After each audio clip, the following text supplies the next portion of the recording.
Yo. What is good? Your boy is back in the game. Yes, sir. Yes, sir. All right. All right. Perfect. What is good, everybody? What is good? Today, we're back with another tier list. You guys know what it is.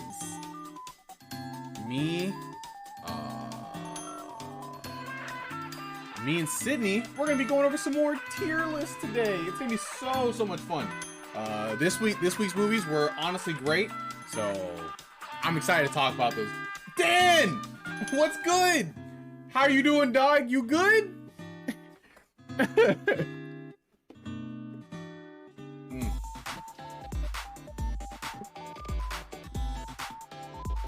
Kennedy, what's up? Yo, Adam. Thank you for the sub, the resub. Yo, I appreciate it, Adam. I appreciate it every time. Thank you. And yo, what's good, Jonah? How's it going? Jonah, I told you, right? Isn't the Scarlet Nexus soundtrack really good?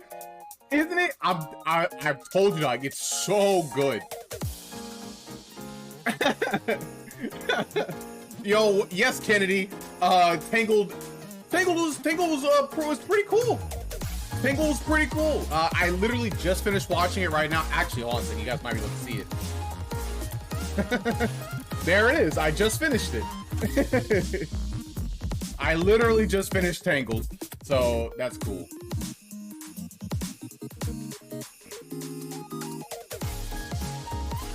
Yeah, I know, Dan. Yeah, sometimes they're just not there, but sometimes they are, and I really love it when they are, because I love Scott Pilgrim, and that's great.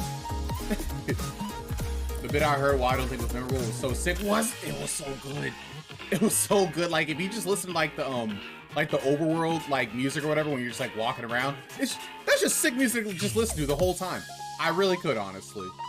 Tangled is, honest to God, one of my favorite Disney movies. So excellent. Well, hey, you might hear some good things about this movie today. I really do, because I don't think Sydney had any qualms with this movie. Well, too many, if any, anyway. No, I have not seen Encanto yet, but it's on the list of things of our Disney tier list. So we'll watch that in a few weeks, probably. Don't worry, we're gonna watch it, but I have not seen it yet. I also have not seen Raya and the Last Dragon. What was that other one? There was that other one. Oh, never mind. I think that was Pixar.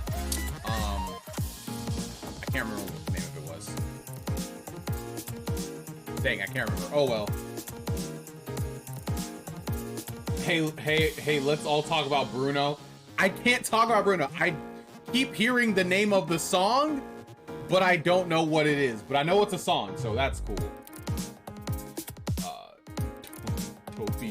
Dopey Fingies? What are you talking about? Wait, Sydney, what are you talking about? Hey, yo, what's up, Sydney? Are you ready? It's like the most 7 out of 10 thing in Kanto. Oh, is it? I mean, I heard it was pretty good. I've only heard the soundtrack called Viewpoint. I think it's the battle theme. Jonah, listen to more of it, dog. It's so good. Or at least I think it's also good. I loved Encanto, like, for real. Nah, Encanto was sick. Well, hey, maybe I'll love it too. Let's see. All right, Sydney. We will hit you with the voice chat button, and then we'll do this.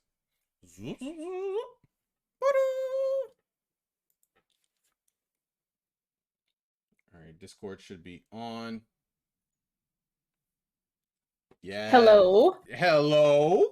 Hello. What? Am I being heard? Yes, you should be. I have Discord all the way up, pretty much, and I see you're peeking in the red. So if anything, maybe I turn you down slightly a little bit, but that's fine. We're all good. Oh no, should I whisper instead? No. You're good. You're good. If you need to whisper, I'll let you know. Okay, cool. All right. I hope I don't have to whisper. All right, so. No, okay, no, I was just joking. Oh, hold on, let me get my face really close to the mic. Hello, everyone. Today, oh yes, ASMR. Some lovely Disney movies. Today's theme is princesses, and we will be talking about a classic, Beauty and the Beast, Tangled, and of course, everyone's favorite, but only if you're under the age of 6, Frozen. That's not true. I love Frozen. All right, bit's over. Mostly because the speaker's too far away. Oh my god. Dog. Yeah. So how did you? So you know, before we even talk about anything, just tell me, Sydney, would you think this was a good week for watching Disney movies? Yes. I am a simple gal. I love a good romance. I love a good classic Disney movie. These fit the bill pretty much. Okay. All right. Cool. Yeah. I think it was a pretty good week too. And so, you know, when we're talking about this, what are some of the things we go over, you know, when trying to, you know, I don't know, rank a movie? What are some of those criteria for these 3 great movies that we're ranking today? We have 2 categories, low and high weight. For low weight, we have antagonist. Basically, who's the villain? What's the antagonistic force? In these ones, it's pretty obvious. We have animation slash style, which is how pretty does this movie look? Did they do a funny style? Did they take a risk? Basically, does it look nice? Voice acting slash cast, how well do characters fit whoever they're being voiced by? Or, as we've experienced with other weeks, do characters grade on us? How did it age?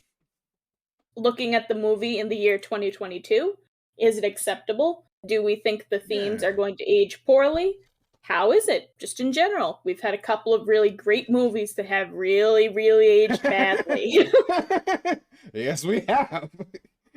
And we have Highway, where we have characters as a whole. The whole cast. How do we like them? How do we feel about them? Are there any that are real stinkers? Story, how original is it? How well does it fit the narrative? And just how enjoyable is it? And of course, music, because Disney movies, at least the vast majority of them, are carried by the music. Yo, and actually, facts. Some great examples of it. Okay, all right, there we go. And that is what we're doing today. As you guys have seen, today's movies are Beauty and the Beast, Tangled, and Frozen. Some actual heavy hitters today. And so, I think, without further ado, let's go ahead and talk about the movies. Sydney, what did you think of our antagonist this week for Beauty and the Beast? I love Gaston. I hate him so much.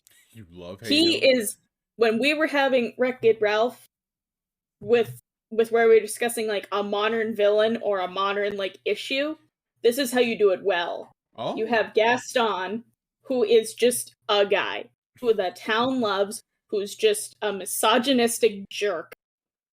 And we love him for it. I guess.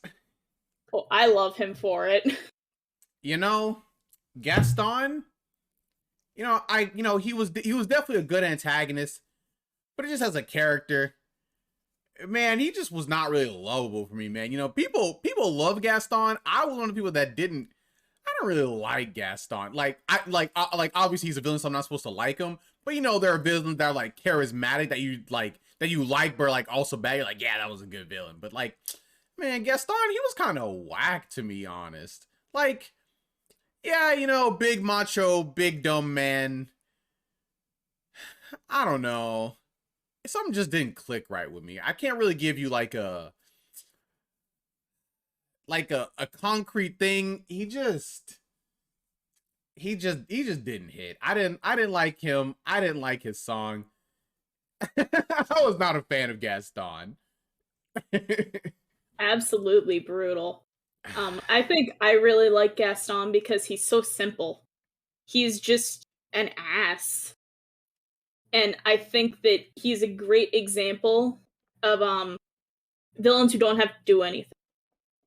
I see your point because he definitely, in the grand scheme of things, is not this grandiose character, but he's so knowledgeable about the town. I had a lot more enjoyability with him after I watched a lot of video essays in my free time, and I've seen so many about Gaston, and as soon as I understood that they picked a villain who everybody adores except for Belle, it was like, oh, I see what they're doing here. It's almost like he's got herd mentality with everybody around him because he's this like machismo man who he wants to put Belle in her place. He's like, oh, you know, we gotta settle down. You gotta stop reading books. You gotta have children. You're a woman. And she's like, no. But everybody else in the town is like, yeah, Belle, you should stop reading. We don't like that you read. You should settle down with him and have children. So I think it's a fun duality where the vast majority of people in this movie, air quote, like Gaston, and the good guys don't, and the good guys are like poo people. You know, it's like that's definitely fair, because like when I'm looking at it like just straight up like from a like villain antagonist standpoint, he pretty much checks like all the boxes, right? He even has like the not like, I guess, like overtly evil, like inherently evil, I guess, kind of vibe going on. But he's just like a very hard antagonistic force. And he does get like, like some comeuppance and stuff like that. So, he's good. I guess from an objective standpoint, I just didn't like him. I really didn't. Well, to be fair, I don't think you're supposed to like him. Okay, no, but I'm talking about like in any way that you like a villain, like Jafar, Jafar, like we like Jafar. I liked him as a villain. I was like, oh yeah, Jafar, like yeah, I liked him. He was a good villain. I had good things to say about Jafar, but man, Gaston, I just don't have that same. I don't even have close to that same level of. Even if we're talking about like most of the villains that we've talked about, like. What's his face? That one for the Pocahontas movie. I probably liked him better as a villain than than Gaston. Oh man, you like Governor Radcliffe more? Probably, honestly. Like, oh man, I cannot agree with that. I can agree that Gaston, in the grand scheme of like 90s Disney movies, definitely lower tier. Certainly not lower than Governor Radcliffe. He didn't even do anything. He didn't, and that might have been a point to his credit, because maybe Gaston was doing too much for me, honestly. See, I think that a big reason why I do like Gaston, don't love him, definitely acknowledge there's certainly way better Disney villains than him. But I think, and I understand the point you're getting at, and I was talking with Adam about this earlier. Sometimes in media, when you see a character who is too close to somebody who you could know in real life or do know in real life, you automatically just viscerally hate them. And I think that's what you've got, and I think that's what Gaston has in general.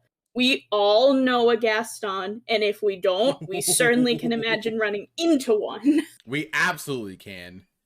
I guess that's probably what I'm feeling, but yeah, Gaston, he just didn't hit right with me. Gotta say, in my opinion, like for like my thoughts or whatever, not objectively, he's definitely a bottom tier villain or antagonist or whatever. But if I were to give him a fair score, I mean, my brain tells me a 3. I'm good with a 3 my brain tells me a 3. Because he is an intimidating presence. He does do bad things. But he himself, in the grand scheme of things, in this magical, wonderful world where the teapots dance and sing and all this whimsy, he's kind of boring. And you hate that you know him in real life, probably. Yeah, exactly. actually true. Also, do we count Beast as like a half antagonist? No. No? Okay. No. I will get into that argument. I am here to defend Beauty and the Beast and Beast as a character. Oh, okay. That's an outdated take. Oh, okay. All right. He's not a villain. He literally hasn't had human contact in like years. Yeah, but he was already like a full grudge.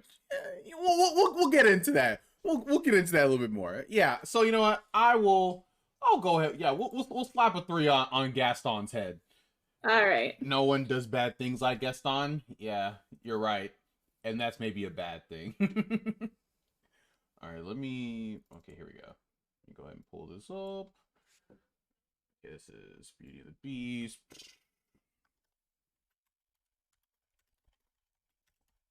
Don't forget. Okay, here we go. All right. And so then the next category, animation style. Yeah, it looks really good. Yeah, it is definitely like the classic like Disney look. I really don't have any qualms with it. It looks really nice. I really like the dreary like style, whatever, whenever we get to like the cast and stuff. And I like how things gradually get lighter as Belle like starts to become more whatchamacallit, integrated into the castle. So I thought that was very cool, very nice, very good touch for animation. But yeah, it's super slick. Yeah, I like it. I love that you brought up the lighting because I could gush about colors and lighting in this movie so much because there are so many little details in here that are just so good. Like as you were talking about how it gets lighter the more joy and the more time that Belle spends in the castle. I love that motif. Like, you go up to the castle at first, and it is horrifying. It is like this old Gothic manor. It's all dusty, everything's super pointy, very uninviting. But there's another point that I want to bring up too, and it has to do with the townsfolk and how they're all kind of this like warm yellowy orange color, which is like comforting and cozy. Mm-hmm. But Belle wears blue. And that needs to be said because she doesn't fit in with the rest of the town. That's true. That's true. She doesn't. She literally doesn't fit in with any of the other town. And arguably, she only gains that warm yellowy aura after she truly falls in love with the Beast, and she changes her dress into the iconic yellow ball gown. Iconic. I mean, it is truly iconic, actually. Like, it's like they put a little bit of sun right in the middle of the night, and it really brightened up the whole feel and stuff of the movie. Yeah, I just think it's really good. I would probably say a 5, but if you said a 4, then I probably would be fine with that too. I can't give this movie a 4 because so many of the characters look incredible, and I love the use of the anthropomorphized like things in the castle. Yeah, they're all so unique and fun, and like they sing, and it makes sense. There's beer steins, like the little lids that pop in and out when they sing. There's just so much creativity and fun. But in addition to that, all of the backgrounds in this movie are beautiful. That opening scene with the very first like whimsical bit of score where they're talking about the origins of the curse, and you see the castle coming in, it looks like a painting, and I'm just like, ooh, yes. Like, this is it. This is it. Okay. Hey. You know you're in for a premium Disney experience. And just like that premium Disney experience, we can go ahead and give this premium Disney animation a 5. Like, absolutely. I think it does. I think it does fantastic. Yes, 100%. I literally can't give it any. I can't take it away. I can't take any points away from that. Voice casting, voice acting. Let's see. I don't think I had any problems with any, like, even Gaston, I guess. Like, you know, his voice acting, his voice actor, and like the voice cast, like, yeah, all that was super duper good. Man, old Disney is just really good at the voice cast and voice act. Like, they pretty much made everybody just like pretty much perfect, like, voice wise. So I have literally no qualms. It's A1. It is A1, like 100%.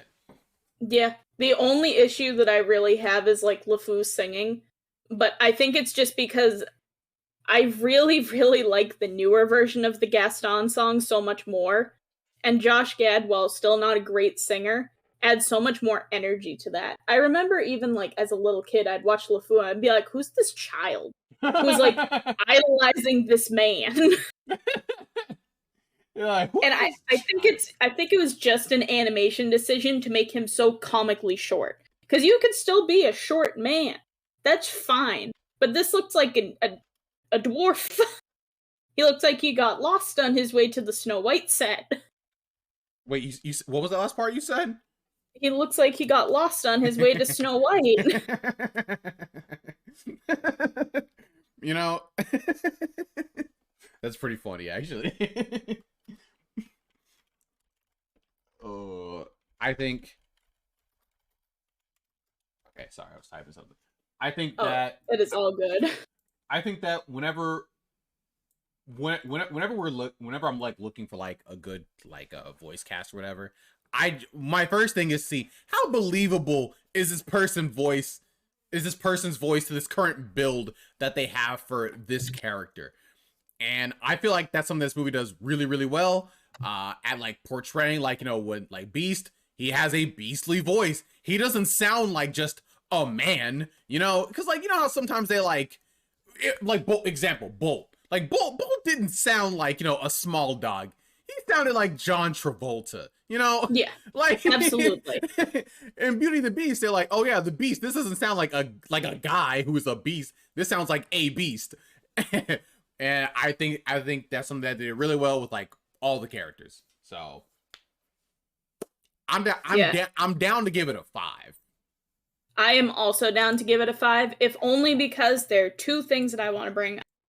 One, Yes. Both Belle and the Beast are themselves in every single direct to DVD and video game incarnation. Really? I didn't know We that. love points for that. We love going and seeing that they're the voices in Kingdom Hearts. That is true. And I tried to find out if there were multiple people who were like ghost singing for some of these roles, and they were not. And I was blown away by the Beast's range in this movie because he sounds horrifying, and then he sings, and I'm like, is this the same man? Hey, that's the power of theater, baby. When you're in it like that, hey, you gotta have the chops, especially for old Disney. Well, most of old Disney anyway. Looking at you, dinosaur. But yeah, super good voice acting. Perfect. Phenomenal. How did it age? I mean, yeah, it aged really well. I think anybody can go back to this movie and watch it and get like that, I don't know. It's like charming. It's like, I guess it's kind of cliche. But it's fun. There's nothing like abhorrent about it. I mean, I guess except for Gaston, but that's his whole point. And the whole thing of like, Belle proving him wrong. And so it was kind of progressive for a Disney movie, like back in I mean, maybe not a Disney movie, but it's kind of like a progressive look at things, I guess, back then or whatever. No, it definitely was. And I think even just having Belle be like a bookworm who this is what I wanted to talk about. She does not have Stockholm syndrome. There is a natural progression to this romance. When he's being a big jerk to her, she's a big jerk back. She's not taking this shit. Exactly. She literally was in town turning Gaston down while he's like intimidating her, and she knows how to get out of that situation. She's crafty. She's super smart. I love Belle. She's super progressive for the 1991. What a good female role model. Actually true. Yes, it came out in 91. That's crazy. actually true. Yeah, Belle was a super great protagonist, super progressive for the time, and we love to see it. That's one of the things that makes it age pretty fantastic, honestly. Breaking a lot of stereotypical roles just in general, while leaving some in, but getting rid of some other ones. But that's fine. It's fine. It's a Disney movie, I guess. So I think in this movie, like its age probably gets better when you're looking at a lens from like when it came out. It was great then, but when you're looking back, like, man, they really did do some good stuff back then for this movie. So I would say it did really, really well.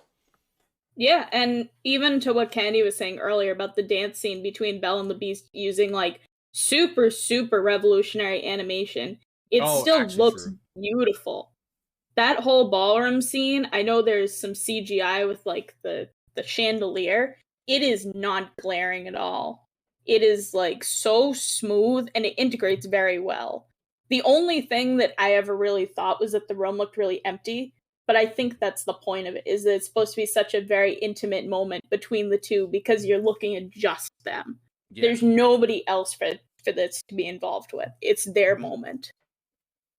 Yeah, that's exactly what that moment was, or what that moment was supposed to be for. That's not where people like go to have feasts or anything like that. It's just a very nice, cute moment. Okay, so if we had to give this a score, what do you think, Sydney? I do not see this movie aging poorly, like at all. Okay. I'd give it a 5. There is like nothing harmful in this movie. That's the thing. Hey, there's nothing wrong with that. Yo, 5 is around.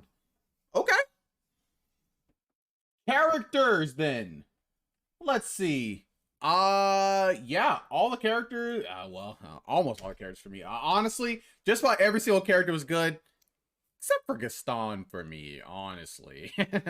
I mean, let's see. Did I have any problems with the dad at all? Nah, didn't he do something shady towards the end or something like that? Or nah? Or Did am he I? do something shady? I don't think he did. I might be thinking of something else, but I uh, don't think so. He even like encouraged Belle to keep reading her books. In the very beginning, he kind of like threw a side comment like, "Oh, why don't you? Aren't you interested in Gaston? He seems to be all about it, and like all the ladies like him." And Belle's like, "Nah, he's rude." And he's like, oh, "Okay, like, okay, cool." okay, yeah, he was fine then. Yeah, I guess the only other person that I just did not like was Gaston. So everybody else did great. Belle's interaction with everybody was just so wholesome, just so nice. She was just a genuinely nice person. She was like she's like the nice but definitely stern mom when she needs to be. Like Oh, absolutely. she's like, yeah, you know, oh yeah, we can do all these things. But you know, if you get on like her bad side or if you like do something bad, she's like, hey, I'll definitely let you know. Like, hey, you can't be doing this. This is not good. Like, I don't agree with this. She has her own personality. So her interaction with like everybody was great. Absolutely fantastic. How she literally whittled down the beast and just like at every point in the movie and you know, making him softer and making him like more I don't know, acceptable of things in general.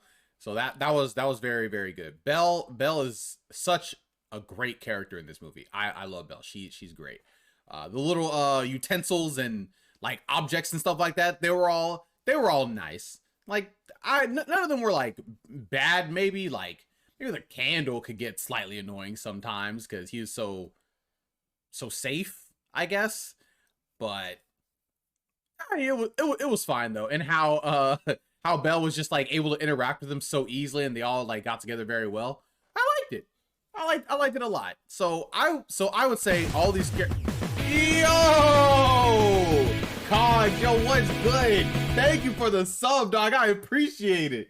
And yeah, the monthly was great. Yeah, it was super duper fun. We had a lot of fun. I had to leave a little bit early, but before we do our last monthly or whatever, I'm gonna try and do something at least real fun. So be on the lookout for that. You better show up for the last one. But anyway, the characters are great in this. I think they all mesh together really well, except Gaston. But that's about it for me. I super love all the side characters in this movie. I think part of it has to do with the voice acting. My favorite and my mom's favorite is Cogsworth because he's so snobby, but he's so fun, and he's one of my mom's favorite characters in this old show called MASH. And I watched it, I'm like, oh my god, he plays the same character, and it's so great. He's just a little clock that likes to be on time. He's very punctual. Like, yeah. I do really love the characters, and I think that they did such a good job with making just Belle and the Beast so dynamic and so just multifaceted. Because, like you said, Belle is definitely like she is a kind person. She is not. She is she will not take any nonsense, and she's proven that by voicing her opinion and voicing when she's displeased with something. Like when she runs away because the Beast gets mad at her for running the West Wing and then he fights off the wolves. She's like, she doesn't thank him for saving her life until he stops screaming at her. He's like, and she holds her ground. She does. Because she knows she has the upper hand because he is literally wounded and relying on her to heal her. It is just, that is such a good dynamic of just how equal they are in the situation, because he could tear her limb from limb, but he knows that he needs her to make him feel better. And she uses that. She's like, I'm in control in this situation. You know, and I know that my words mean something. You know, when I think about this movie, and because, you know, we said we circled back to it about Beast kind of being an antagonist, you know, he did kind of just imprison Belle. Like, he did kind of just do that, you know? He did not. He did? He imprisoned Maurice, her dad, because he was trespassing. Belle found out that Maurice was in the castle as a prisoner, and she said, my father is sick, and I will take his place. She chose that. I'm not saying she chose to be prisoner. I'm saying that she made the cognizant decision to sacrifice herself so that her father could get home and get the help that he needed. Yeah, that's true. But he definitely still at least imprisoned her father after he was like, "Oh, I'll leave." He's like, "Nah, I can't let you go." Like, bro, why? Okay, but Chris, what do you mean? Chris, I'm gonna put this on you now. What if somebody breaks into your house? Are you just gonna be like, "Oh, hey man, make yourself comfy"? No, I won't. I'll be like, "What are you doing here?" If he's like, "Oh, my bad, this place looked really run down. It didn't look like anybody was living here." I was like, "Oh, my bad." And he was like, "Yeah, I'll just leave it." Like, all right, bye. I'm not gonna imprison him. I'm not gonna like just start beating him like to death or whatever. Now, if he came in trying to fight me, hey, that's a whole different story. But no, he was just an old man. He accidentally like got stuck in there. All right, okay, place looks run down. Doesn't look like there's anybody in there. There's no lights. Kind of understandable, especially in the old days when places are abandoned. And then he was like, "Nah, I'm in prison." You like, I mean, like, we don't have to do all that. Like, nah, we gotta. Oh, okay. And then he was like, "All right, instead of keeping you, I guess I'll just keep your daughter. She said she wanted to do it. I guess. Yeah, that's kind of bad, honestly. Still, like, no matter what way I look at it, that's still kind of bad. He could have just been like, "Oh yeah, you guys can just go." Like, it's all good. But he's just so mad and just so angry for no reason. He was like, "Nah, I'm on that demon time right now." I mean, his reason for being mad is justified. He's been cursed. He literally has like a year to figure out his shit, or else he's just gonna be stuck as a beast. His end goal is to just become human again. And he knows that won't happen unless he experiences love. And love has to be a two-way street that they very much establish in this movie. And he's had a hard time. Nobody has showed up. Nobody has shown him any kind of love except for the servants who, they care about him, but he doesn't have feelings for them and they don't have feelings for him. He's on borrowed time. And to be frank, he hasn't had human contact in a very long time, which, as we found out from various pieces of media, makes you crazy and makes you very, very cagey and defensive. So I do understand his rash reactions, especially with how upset he gets at Belle when she goes into the West Wing and starts tampering with the rose.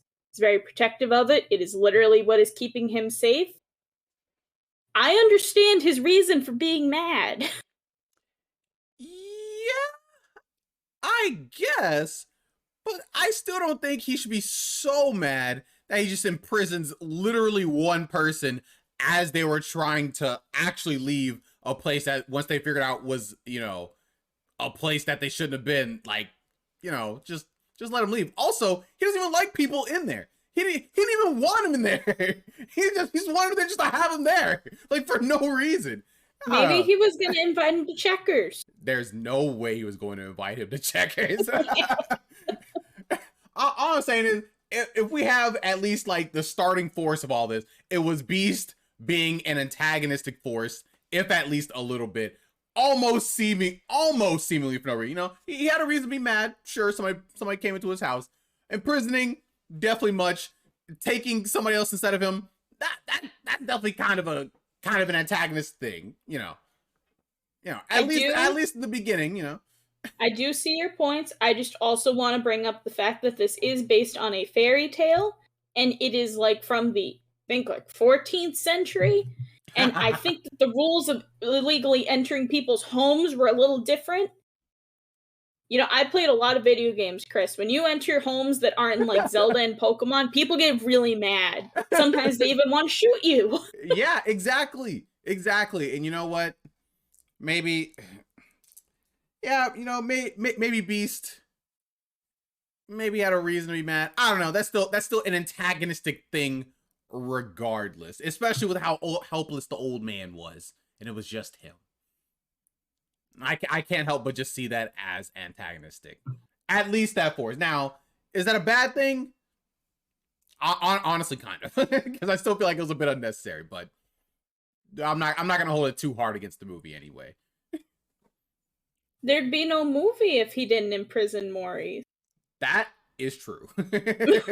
That is absolutely true. The beast would have died, and the whole castle would have been stuck as whatever creatures they were. And that would have been the good ending. No, that would have been the bad ending. But I think like, you know, despite all that, I feel like the characters as a whole and everything is super duper solid regardless. I feel like this is about an 8, maybe a 9. I'm good with an 8 just because I figured that you would lean towards an 8. I thought you were going to go to a 7 because I know how much you hate Gaston, but I'm here for it. I'm going to take Krista an 8. I'm not going to push for a 9. Yeah, you know, I mean, like, Gaston, yeah, he's pretty bad, but, you know, he's not the whole thing. So, you know, I'm fine with an 8. I'm fine with an 8. Story, pretty, I guess it was a progressive story. It was really good. I'm not sure if it was very original. You know, villain, you know, stuck somewhere, or a villain somewhere. People hate him because he's bad. Almost like a Frankenstein kind of situation, I guess. Except, you know, the Beast. Still good story though. Still very fun in the way they told it. Very imaginative. They did a lot with the animation to make this a lot more palatable, I think, which made it like very fun and very easy to get into. So I think the story is does very well with those like other factors. I don't know if it's the most original thing, but I do appreciate how creative it is with its designs and characters. And I also appreciate how tight it is. Disney movies from the 90s literally had like an hour and 20 minutes, and they pack so much stuff into them. And they are just like, you never feel like they're overstaying their welcome, but you also can't pick, like, everything needs to be there. You never watch a scene, you're like, oh, why'd we need to see that? Everything has a purpose. And I think that that's a great show of editing, but also great storytelling. Yeah. Yeah, I think so. I think the story also paced itself pretty well. I don't think it had anything like too overtly like, oh man, things are moving a bit too fast. It was all pretty on pace for the most part. And Howard, so why do I hate Gaston? I can't really put my finger on it. There's just something about him where he's not charismatic as a villain, but also his villainy is just like he's just like a bad guy. Like he's just a bad guy. I don't know. He just did not click with me. Like we're on the other corner of like Jafar. He did. He was like he was a villain that I could click with. But Gaston, nah. But yeah, the story does very well. The story does very well. I can't give it like a 9 or a 10 or something like that. But I could probably give it like a 7 or 8. Yeah, I'm good with that for sure. Just because I don't know how creative this is, but how unique it is. But I think in terms of creativity and in terms of the characters that they use to tell this story, it's really, really solid. Let's see. I guess if I'm going based off originality more, I might bump it down to a 7. Mm-hmm. Still good though. Still good. Still fantastic. Watch it for the characters alone. If you haven't seen this one in a while, just watch it. It's literally like less than an hour and a half of your time. Yeah. Old Disney movies were like hour 15, hour 20 or whatever. But yeah, good. Music in this movie? Pretty good. Pretty good. I like the music. I like the music in this movie. Especially that one song, it's the thing of time, Beauty and the Beast. Tale as old as time. Tale as old. Those were the words. I forgot the words. That song is really good. Okay, I'm not gonna lie, I was not the biggest fan of X thing like Gaston. Was not a fan. The beginning number, I like that. That was a cute number in the beginning. I liked it. Can't remember exactly what they were saying, but it was cute. Bonjour. What was that? Bonjour. Bonjour. It was cute. Yeah, music in this movie, pretty solid. I liked it. Old Disney music. They knew what they were doing. What are your thoughts? I adore the music in this movie. Tale as Old as Time is literally a masterpiece. Yeah, that's and true. Angela Lansbury is an absolute queen, and we need to put more respect on her name because she slays this song. I feel like this song gets so overlooked because it's not this like big grand piece, but it's so intimate and the lyrics are just so sweet and gentle. And I love it so much for that reason, because it really gives you an opportunity to just be with Belle and the Beast for a second and really take in how far they've come. Because those lyrics, they hit different. And for the same reason, I really like Something There That Wasn't There Before. Way too long of a title. But the way that it's sung is so fun and creative, because I love how it's a duet, but it's like an internalized duet. It's an internal monologue between the two people. So you get their like actual real feelings about it. You get to hear Belle say like, "Oh, he's a little scary, not gonna lie, but he's super charming and he means well and he's sweet." And then you hear Beast do his little bit and he's talking about how he feels so insecure about it, but he really appreciates that Belle, she's not afraid of him on the outside. She sees him for the good on the inside. It's just, it's such a good example of their natural growth and their romantic track. So good. Speaking of the romantic track, when did she find out he was a human before? When did she find that out? I'm not sure. Just because I feel like they don't explicitly say that. I don't feel like there's a moment where the Beast sits down and is like, "Hey, so I'm actually a man." But I feel like the creatures of the castle tell her. Because even during the Be Our Guest sequence, the Lumiere talks about like many years we've been rusting, needing much more than dusting. Can you tell I've seen the movie too many times? Yeah, maybe. Cause I guess when you think about it, if she never knew, are they kind of doing a bestiality thing kind of going on there? I don't know. Is that sus? Chris, I'm gonna be controversial for 1/2 of a second. There are a lot of women who would be into that. I know. Not if only because Beast, he's not an actual animal. He's just a man who's a little scary and has a tail, but he's still a man on the inside, so he can consent. Yeah, but did Belle know that though? So is that just kind of yeah, it's fine. It's fine. It's the heart that counts.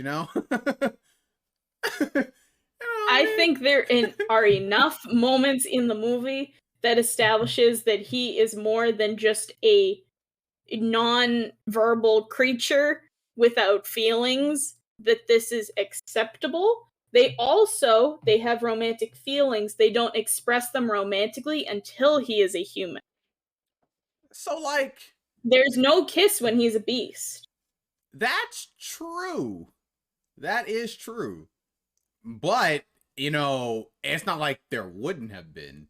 Oh no, there absolutely would have been. If Belle hadn't have gotten that magic mirror that told her that her dad was in trouble, they absolutely would have. I'm not doubting that for a second. I'm just saying Disney walked this line very carefully, and they did not do anything explicitly visually romantic. It was just heavily implied. Yeah, that's a good point. Maybe a little sus on Belle's part, but it's fine. It's fine. This is all contingent on she had no idea. I can't remember if anybody told her. You said that nobody did, so I'm going off that. So, but, I think it was told to her by like a wardrobe in one of the first rooms. Okay. Because they talk about the spell a little bit. Okay. But I don't remember where exactly, but I think it is a throwaway line by one of the characters that they are human and he is human, and there is a curse put upon them. Okay. All right. But they can't tell her about it explicitly, because then that breaks the magic. Because then you feel obligated to fall in love with somebody so that they can be a person again. So there's that kind of gray area where we have to abide by the rules of magic, so it is an authentic love story and not a forced love story in which the magic won't work. Yeah. But they don't kiss when he's a beast. That is true. That is true. They did not allow that to happen. So, you know, it's definitely a line though. But they walked it. I guess. But if we're going back to the music, I have brought up an excellent track for us. Here we go. Ooh, what's Chris's pick? I love Chris's pick. Sure I did by myself. And when the moment is her, or off the top. Right. Okay, here we go. Oh no! Please.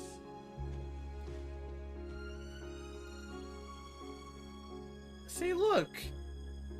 Tale as old as time. Wow, they did some really good cinematography with like this whole scene. Barely even friends, then somebody bends unexpectedly. Okay. Just a little change.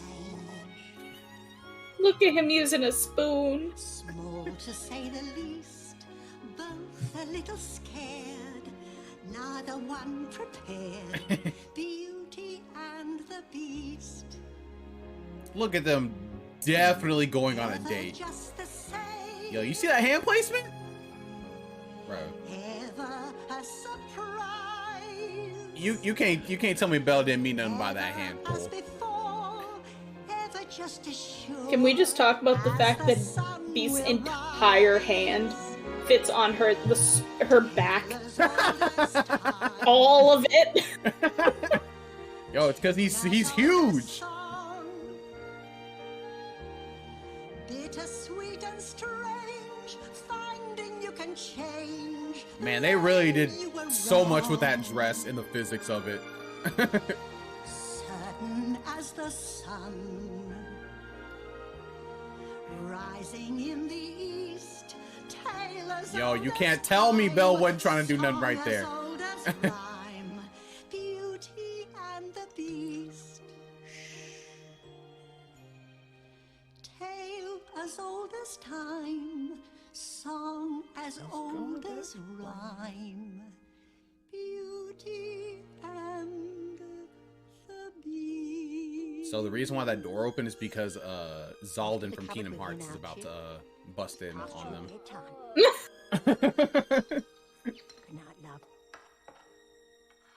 All right.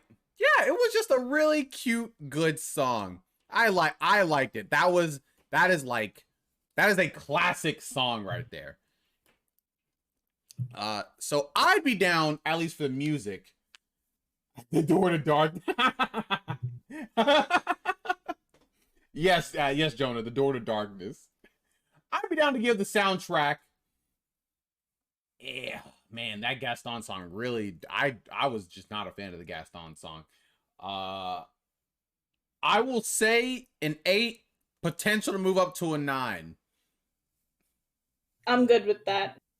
If only because I also agree that this Gaston song pales in comparison to the new one, purely because the new one is so theatric. That's your homework, Chris. You gotta listen to the new Gaston song, because we're not reviewing it now. But I've listened to it before when I saw the Beauty and the Beast live action movie. Okay, but you gotta listen to it again. Okay, all right, fine. I'll listen to it again on my own time. But I'll slap an 8 on this for now. All right. Okay, so let's see. So we have our final tallies. 5, 10, 15, 18. 18 plus 8 is 26. 26 plus 7 is 33. 33 plus 8 is 41. All right. 41. That puts us in... What was Emperor's New Groove? Do you remember? I need to figure out how to add things on Excel. I know there's a shortcut. Because it's probably bottom of S man, probably top of A tier, maybe bottom of S. It might be tied. Let me just calculator. Oh, I can't Because I've remember. got the scores pulled up. Oh man. 5, 4, plus 5. No Plus one 5. copes like CP9. Yo, chill, Howard. What do you mean? I'm not even coping, bro. You guys are on some copium right now, all right? Everybody's on some copium about Gaston. What's up? Emperor's New Groove is a 42. It was a 42. Oh, great. Okay, Yes. So it's right there. Okay, but so now this brings up another question that we probably haven't answered, right? Mm-hmm. Is Emperor's New Groove like the definitive bottom of S, or do we have the number set at 40, which is like the bare minimum you need for an S tier? Yeah. The way that I would do this personally is have 40 be the bottom of S. 40 is an S minus. And when we finally are done with this, we will make a double S tier.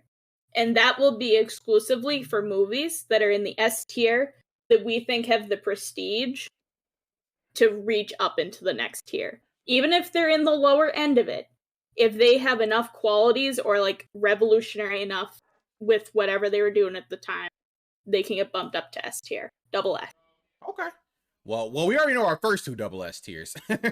That's just not a question. These 2 right up here. Yeah. Okay. All right. Yeah, that makes sense. All right. I like that. Okay.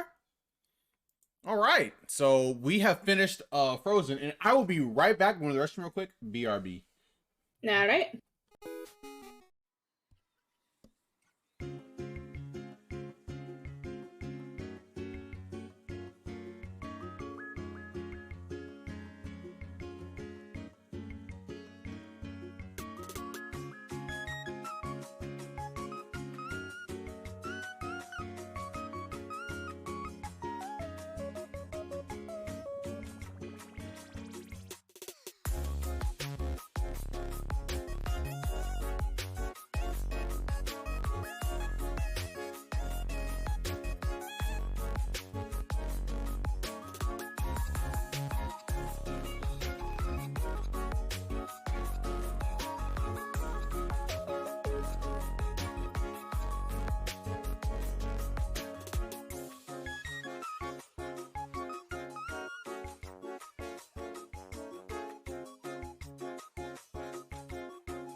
All right, your boy is back. And now we talk about Tangled. So, Tangled, Disney movie released. When was the movie released? 2010. Really? It was 2010? That's crazy. Yep, 2010. Okay. All right, yeah. Disney movie released in 2010. Yeah, let's go ahead and just talk about it. So, what did you think about the antagonist, Sydney? I think that Mother Gothel is such a fun villain, and the woman who is doing her voice is having the best time of her life. Donna Murphy, ma'am, this was it was just such a great time for you. I hope you had a fun time in that booth. I think that that's true. it's such a great take on the more modern villain. This lady is a gaslighting, she is gatekeeping, and she is a psychotic girl boss.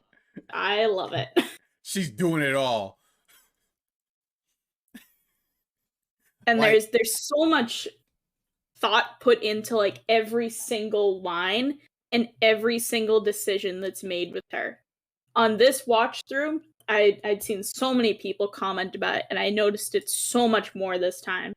Almost every single interaction she has with Rapunzel is with the hair. She even kisses her hair instead of kissing her daughter's forehead because she is so enamored with the hair, and the hair is what she's there for. It is just attached to Rapunzel. She is just a necessary thing. This woman just wants to stay alive, and it's all the hair magic. She literally just wants to stay alive forever. It's just such a fun idea that she is so full of hate and so selfish. But she's so great, and I love her song. I think she is also a good villain. Yeah, I think so. She, unlike Gaston, she has that charismatic charm about her. She's also not afraid to, do the evil thing and actually be evil to get what she wants. She's like, in the beginning, she's like, oh, we don't have to get my hands dirty or whatever. And also, and it almost seems like she cares about Rapunzel, at least in some respects. But then, later on, things start getting a little bit more disconcerting. She's like, all right, it's time to shank some people. Like, hey, I can't just be having her out there. Like, I'll do what I gotta do. Like, and then she's like, oh, you're still trying to run? I'm just gonna lock you up. Like, hey, we ain't even gotta go through all that. I'm just gonna lock you up. Like, all I need is your hair.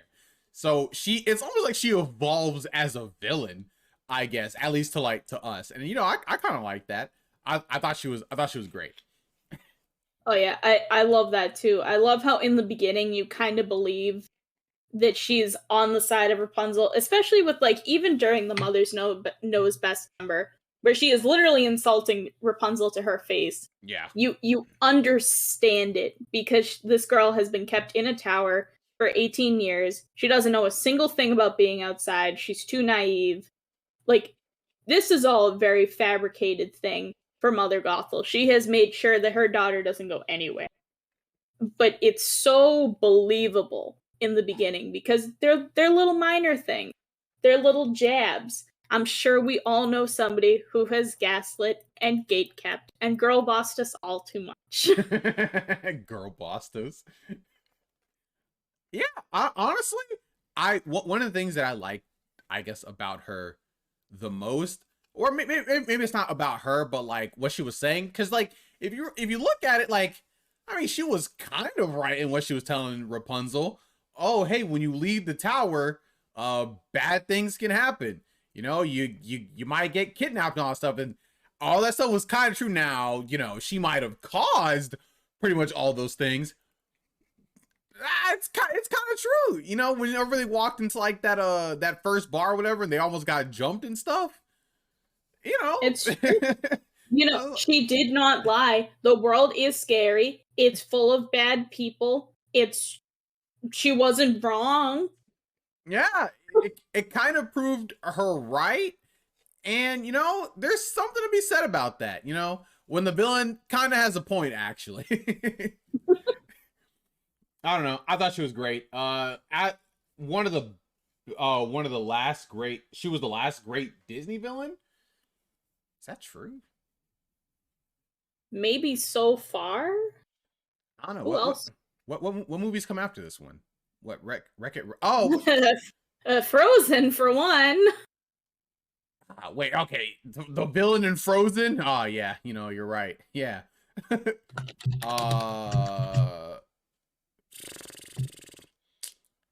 That I think she's a great bridge villain between like kind of Disney's more modern take with more subtle and twist villains where like their evil intentions aren't very obvious. And then beforehand in like the Disney Renaissance era when we had bad guy, looks bad, does bad things, is the bad guy. She's a great like bridge between those because she balances a more modern take on villainy with not doing like outwardly evil, malicious things, but like breaking down your psyche and emotionally manipulating you. Very bad. that is bad. But she also has things like a villain song. We know she's sus from the beginning. There's like enough details of old and new that I think she's a great example of that kind of transitional period. Mm-hmm. Yeah, I think so. If I had any criticism for Mother Gothel, I don't know if this. Well, I don't know. You tell me this is fair for now. I feel like she was a little bit too trusting of Rapunzel. You know, if she's like, you know, this villain that wants to like keep her in the tower, or whatever. She kept bringing up leaving and stuff like that. You know, after being with Rapunzel for so long, like maybe you see that she's about to break out like anytime. She was like, yeah, I'm gonna leave for 3 days. Like, you know, maybe you should have known better. You know, maybe you shouldn't have just left Rapunzel like that. I think it's definitely an oversight, and I think that they could have handled it with like a touch more dialogue. But I understand what they were doing because so much of maintaining that kind of level of manipulation with somebody is to give them just enough freedom that they think that they have freedom, but they really don't. So in a case like that, she doesn't want to be the overbearing person who's just gonna mill around the tower until her birthday and be like, oh, you can't go to the lights, you can't go to the lights, you can't go to the lights. That's not how you maintain control. You give them just enough, just enough. Like, okay, have it your way. I'll get you those paints. I'll go away for 3 days. You'll be here because that's what you always are. You don't leave, you stay. I think it's a great example of awful mentality and thought process in such an ingenious way because she does give her just enough that she gets that little bit of freedom. That's true. Okay. All right. That's fair. If I'm giving this a score out of 5, my brain tells me 4, but I can't think of a reason to not give it a 5. Maybe not evil enough?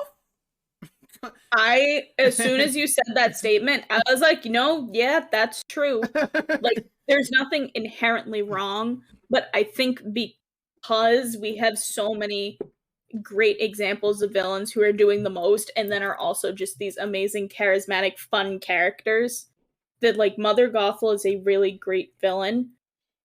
And, like, I remember her, but she's not, like, a fun villain. Yeah. I think that's a great way to put it, honestly. Yeah. So I feel like this is about a 4. I'm good with a 4. Yeah. You good with that? You good with that, Kennedy? You go with about a 4 on that one. Okay, let's see. Boop. I suppose I can accept the 4. All right, cool. I'm glad you could accept that one, actually. Animation and style. Yeah, great looking Disney movie. Very beautiful. Love the colors. I love the colors of this movie. This movie is great. This movie is like, I don't know if you ever played the game Fable. It's like Fable, but like more colorful, and is a Disney movie. I am very familiar with Fable. A little too familiar. I have my own gripes with that game. But I do understand your point. This movie looks like it literally somebody like took a little kid's storybook, complete with all the colors, and just were like, let's make a movie of that. And they threw out the need for like realism. Like somebody turned the saturation up to 11 on this movie. And I'm here for it. It's so pretty. It is. It looks so great. Yo, what's up, Greg? And yeah, I love it. This was the first 3D Animation Studios movie that actually looked good. Yeah. The No, first that's true. 3D Disney animation, really? What have we what came out before Tangled that was 3D? Chicken Little. Okay, Chicken Little looked fine. Okay, all right, maybe Really not the best. didn't, Chris? We will talk. This is where we end our friendship right here, on Chicken. The day we do Chicken Little is the day we hate each other forever. I just know it. I can feel it. Wait, what about Princess and the Frog? Wait, no. 2D animation. I'm dumb. Yeah, it was 2D. Oh man. Wait, did they only have like one 3D movie before it? And Bolt. Oh yeah, Bolt. I mean, Dinosaur. Dinosaur is pretty good for its time. I maintain. I maintain. What comment? Meet the Robinson, Chicken Little, and Bolt, if I recall. Oh, Meet the Rob. Wait, Meet the. Okay, it's been a while since I've seen Meet the Robinson, so I might have to go back and look at that. Honestly, that's gonna have to get re-examined when it's time, because it's been a while since I've seen that movie. It's gonna come up. I'm gonna have to re-examine. Yes. Oh yeah, because from what you sent earlier, we're gonna be doing that next week, right? Yep. Yes. All right. But anyway, Tangled looks great. The animation style, I love it. Mwah. Chef's kiss. It's beautiful. I love the way it looks. I really do. My only gripe with Tangled, and it just comes from being like, again, the bridge movie between, wow, 3D animation by Disney, not the best, to, wow, 3D animation by Disney, the norm. There is some scenes in this movie, with Rapunzel in particular, where she's got really, really, really, really, really big eyes. Yes, And, there are. It's a little alarming. Maybe they're a little too big. They're almost anime-esque, but they definitely didn't give her the face for it to work, you know? No, it's like they took a circle and like 2/3 of it is eyeballs. It's like shoujo anime. Yeah. Oh God. Oh. We need need God. Flynn Rider with 2-foot-long arms. Oh God. Okay. All right. Yo, that hit a little too close, because I visualized everything now. Yeah. Everyone's all leggy. Rapunzel's eyes were a bit too big. Some people maybe a little too proportions, you know. But you know, for the most part, it was fine though. It was fine. Yeah, absolutely. It was fine. The rest of the movie, great. There are just a couple of scenes with people where I'm like, oh no. We needed to size those down like just a tiny bit. We're almost there. Yeah. A little bit, but nothing too much. I would say almost overwhelmingly it was like beautiful, like especially when you got to the part where they're like doing like the light scene or whatever, when they're like on the boats. I'm like, wow, this looks I'm not ready to talk about it last I see the lights. It's so beautiful. It is. It's amazing. Yeah, I feel like it warrants a 5, because like almost like throughout like pretty much the entire movie, you know, except for, you know, some things like Rapunzel and like some, you know, maybe some other things like with their eyes or whatever, I feel like I can overlook that. It is like I so desperately just want to be able to give this movie a 4.5, but we cannot introduce half points. We cannot do that. We won't do that. I will accept the 5 and say that there are moments where it's just a little ugly, but they last for about like 2 seconds and then it's gone. And that's pretty again. But the whole movie is not ugly, and Yes. it's just certain frames. Yes, exactly. And yes, visual and audio banger. We'll get to the audio part when we get to the audio part. Visually, stunning. Love it.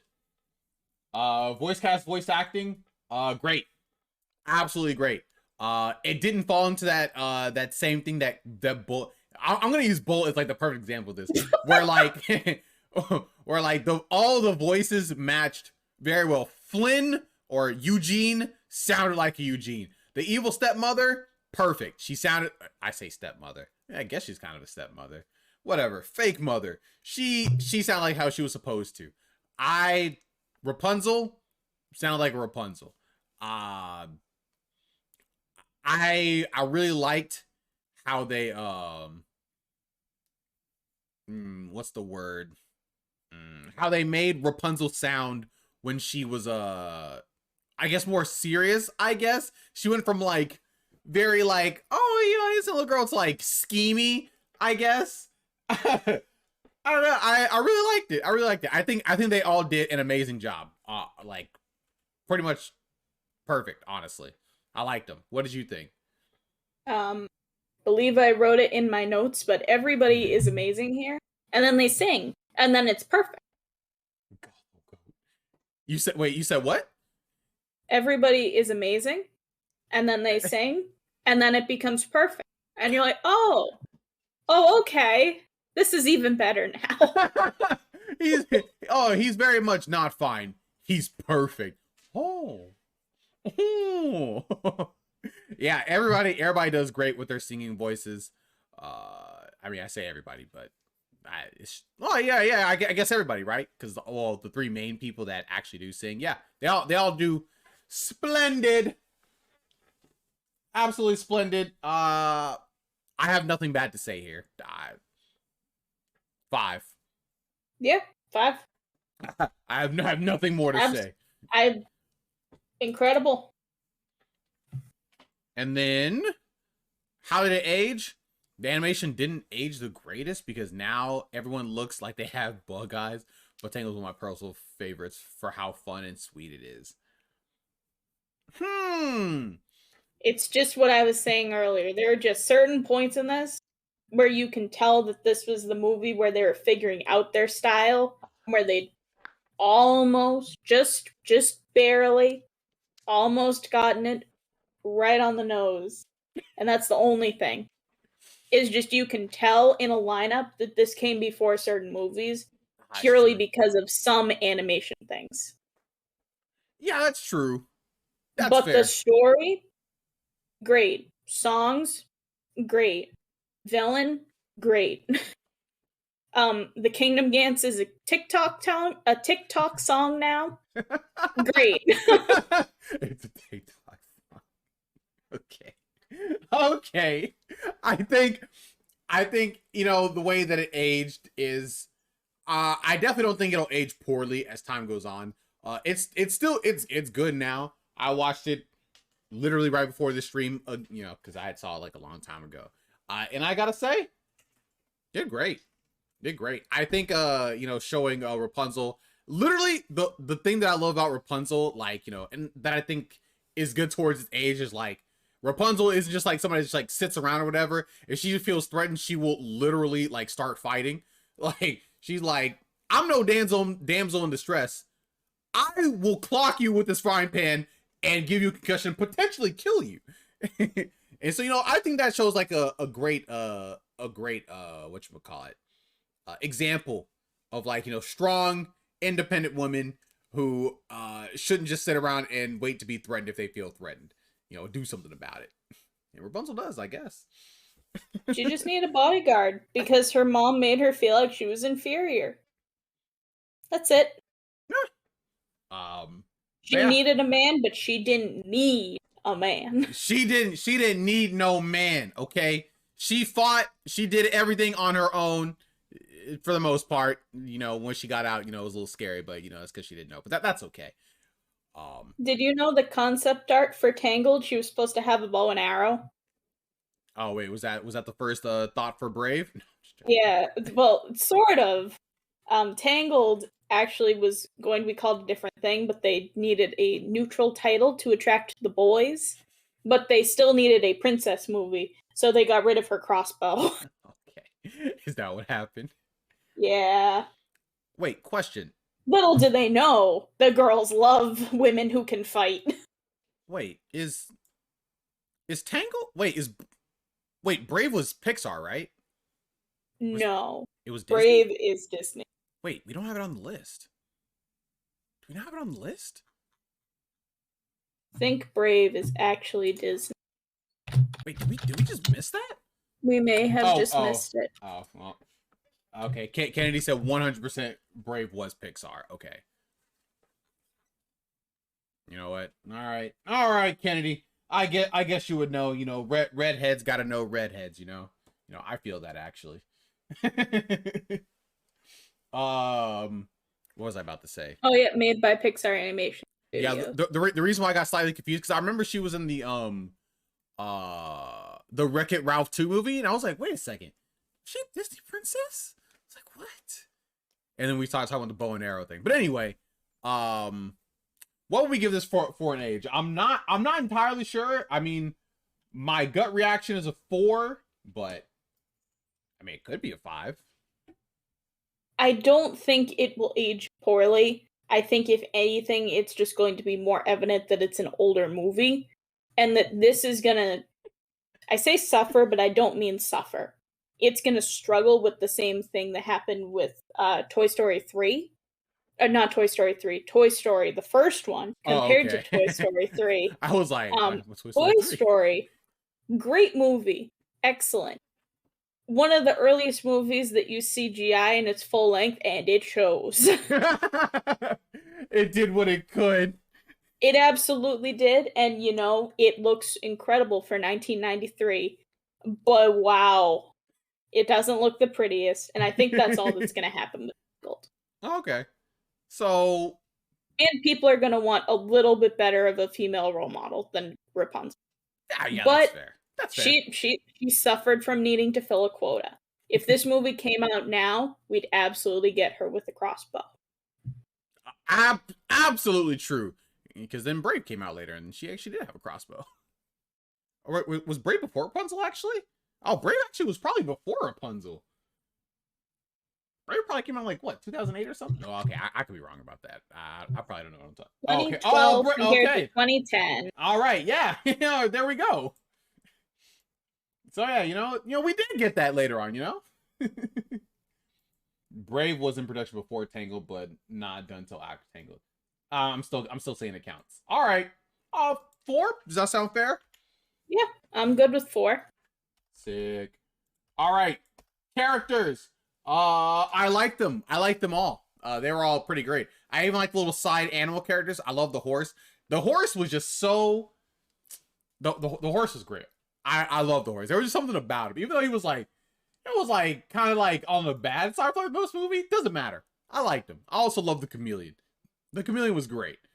He wasn't like an annoying, like, side characters. Kind of like the ones in the, Pocahontas. Like, they didn't really add or do much or anything. They were just kind of there, and they were kind of annoying a little bit. But in this movie, these 2 side animal companions were great. I loved them. I think that the way that Rapunzel interacts with everybody is more or less, believable and stuff like that. She sits inside, she reads, she has a very warped thought of like what the world actually is. She's never been outside, so doing an interrogation on somebody you just met to get you out of there, it was kind of funny, it was kind of cute. Let's see, is there anybody I didn't like? I mean, I guess the people I didn't like were the 2 other villain people, but I mean, like, they were just like bad guys, so like I didn't really like care about them too much. They kind of felt forced in a little bit. I'm not gonna lie, they did kind of feel forced in, but overall the characters did very well together. I think this movie just suffers from having a very, very small cast and a lot of very minor characters. So that, like, when you think about the movie, you think about Rapunzel, you think about Eugene/Flynn, Mother Gothel, and then those 2 side characters, Pascal and Maximus. Was that their name? And then that's it. But there's like, they still use some of the very, very minor characters as like plot devices, and I don't know anything about them. I don't even remember their names, I don't even either. kind of. Yeah, that's why I felt like they were just forced in. But they were still used to drive the plot forward, which was a strange choice. Yeah, I agree. I agree with that. Yeah, those. Yeah, we're talking about the two nameless guys, right? Yeah, Like I can't the remember. two guys who were with Flynn in the beginning. Yeah, they just. I don't know. They just didn't have anything for me to really grasp onto. I didn't really care about them. I only cared about Flynn. Uh, I think whenever a movie does the two twin brute type, where like they're the side character who are the muscle, they have like maybe 2 or 3 lines and they look identical, you know you're gonna forget. yeah, yeah, and that's in definitely a lot of cases. Like they just didn't do much, honestly. Also, is this like one of the few Disney movies where they actually showed blood? Question mark. Like, Potentially. Where did they show blood? with Flynn. Remember when you got stabbed at the end? Oh, was there actual blood in that? Yeah, they showed like his shirt and stuff turning red, and I was like, oh, they just Okay. actually showed blood. Okay. Did you watch on Disney Plus? Yeah. Okay. I don't remember that. No, I'm not saying that didn't happen. I just thought that if you didn't watch on Disney Plus, maybe they did cut it for Disney Plus, considering they edited Lilo and Stitch to not be a Yeah. pizza box. Yeah, instead of what was it? Instead of like a laundry thing or something. Yeah, instead of a dryer. Let me see. I can literally like rewind it right now, and I can find the part. Like literally, let's see. Yeah. And to what Candy said, there is blood very briefly in Sleeping Beauty, but to be fair, that one is also from the 50s, I think. Might be the 40s. 1959. And we know they didn't care about anything during those times. Let the kids be traumatized. They'll be fine. Builds character. Yeah, it'll be fine. Okay, I'm not gonna find it. It's fine.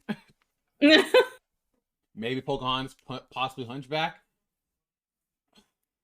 I distinctly remember there's not blood in Pocahontas. Because there were like 2 instances where people got shot with guns, and there's not a single drop of blood. Hey, you heard it here. I don't remember any blood either. It's just a matter before we get a matter of time before we get Disney gore. No. That would be not good actually. But anyway, that's just getting a little off topic. Yeah, characters for the most part great. Definitely it definitely makes sense what you said about how they have too many minor characters with like not too much, like not a whole lot going on with them. So feel like I can't give it a 5, but it's still pretty solid. Maybe a 3 or a 4. Maybe leaning more toward a 3. Maybe 4. I'm leaning towards a 4, if only because I'm sorry. I'm dumb. We're on characters. Yeah, characters. Okay. My bad. So, like maybe like 7 a or 7? 8. Yeah, I'm good with the 7, just because there's so many characters in this movie that are just not used. And they're not like, oh, they were thrown into the background for half a second. It's like, no, they're still active in the part of the story, but I don't know a single thing about them. Yeah, I 100% agree. The parents had like one line, like, they had like maybe 3 or 4 lines, right? Like the whole movie. But I guess we didn't really need to know about them. They weren't really characters in the first place. Whatever. Yeah. Characters get a solid 7. Great interactions. Just a little bit. Some of them are kind of flat, honestly. Story, very fun story. This was a very bouncy Disney movie. I don't know the best way to describe that. It had a lot of energy going on with it, like a lot of the time, and I enjoyed that. I enjoyed like the little misadventures that Rapunzel and Eugene were going through. I thought it was really, really nice. They took the original story of like Rapunzel's hair or whatever, and they remixed it in a fun way, and I like that. I like when movies do that. I do agree with your point about it being bouncy, and I think that just comes from Rapunzel in general, who's such a naive, trusting character, but who's so sweet because she is naive and doesn't really understand what's going on, but she also has no reason to not trust people on the end. This is a great example of how human interaction is important because you learn the bad signals, but also the good signals. But also the good ones. But I think that's just a great way to show it, how they go to the fuzzy duckling bar, and she's fearless because nobody's done her wrong in the past. Little does she know her mom's done her wrong in the past, but she doesn't know that at that point. Yeah, she literally she literally finds it all out in like a, I don't know, like an Attack on Titan kind of like.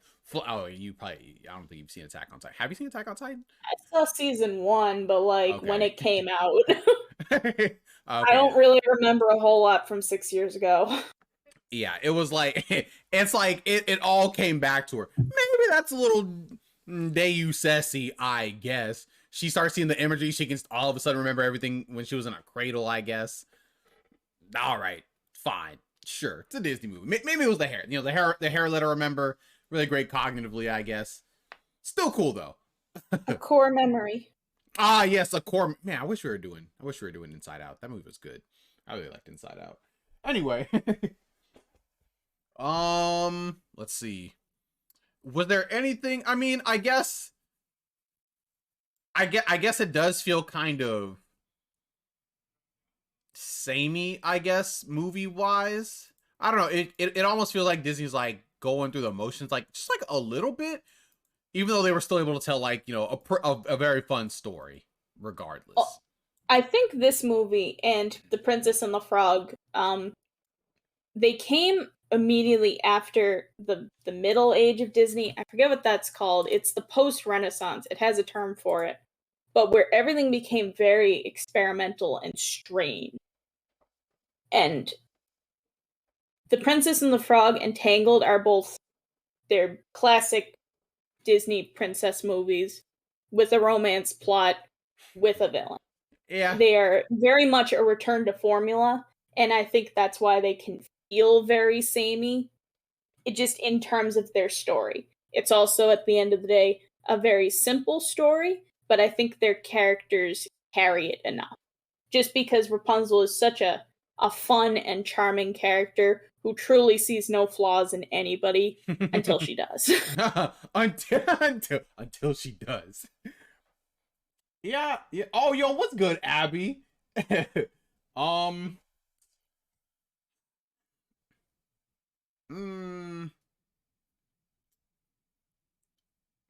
it was just a good fun story. That's all I could really say. Like, I guess after all that, and if I'm going off that, my gut tells me a 7. I'm also good with a 7, if only because it is not the most original plot line ever. But I think that the characters in it make up for that. Because they're so tight, and there's such an interesting take on it, because Rapunzel's very independent, Mother Gothel is kind of a very subtle villain who is doing villainous things, but the main character doesn't really see it. And Flynn, at the end of the day, needs help from Rapunzel. He literally got shanked because of Rapunzel. And that was truly sad. But you guys, on multiple occasions. Actually true. But still fun. Okay. Music. Yeah. This was another solid soundtrack of music. The first song is the Kingdom Dance TikTok song. I wonder if we can find some let's see. Oh, wait, what is this? Oh god. Yes, memes. Memes. We love memes. Memes. I don't know if a Disney movie had meme potential before. Okay, where's the actual song though? Let's see. Okay, here we go. Here's the actual song.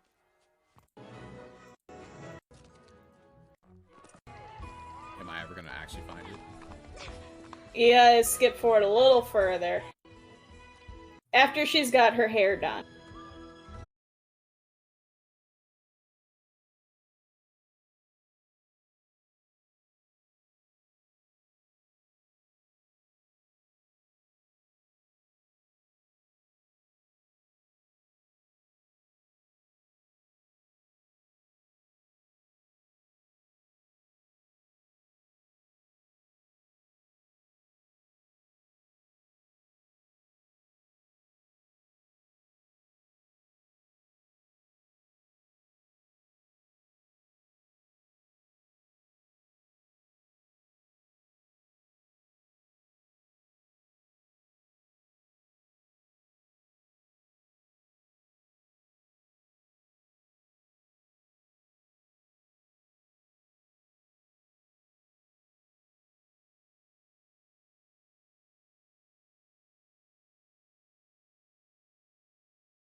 Rapunzel knows best. Rapunzel's so mature now, such a clever grown-up. Yeah, I know. I don't remember the one we were talking about, Greg. Yes, this one is good. Fine, if you're so sure now, go ahead then give him this. Dang, Disney about to take down my whole stream today. They're actually gonna delete my whole stream. But you know what? It's fine. It's fine. I'll delete the VOD probably. Anyway, music is really good in this. Music is really, really good. I very much so liked the music. I don't know if I had any problems with any of the tracks. So that leads me to think that's probably like a 9 or I'd probably say a 9. It doesn't hit the highs of, you know, like what's it called? Moana. Yeah, Moana or Lilo and Stitch. But they're still just like, they're just really soft. Maybe an 8 actually, you know. Or maybe I can't quite put a number on it just because there's a lot of very good songs here, but I don't think they go that extra mile. I think Mother Knows Best is great. I love that it has a reprise. You know, it has the same energy as Jafar when he sings the Prince Ali reprise. We love when the villains have their moment and they're just basking in their glory. I adore that. But, like, I don't know if some of the other songs have the same weight. Like, the bar song is cute, the I Have a Dream. I Have a Dream? Caleb! Oh, and he's not here. Never mind. Go on. Did I say a keyword?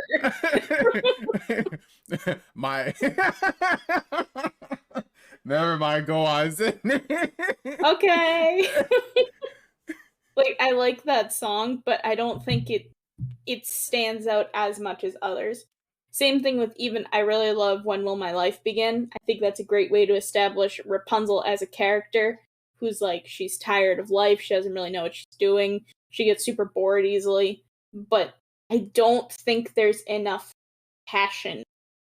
Because there are so many Disney Princess I Want songs that you just feel whatever they want so viscerally in your soul. Ooh. And maybe it's just because all she wants to do is see the lights, which is like a super innocent thing. I get it.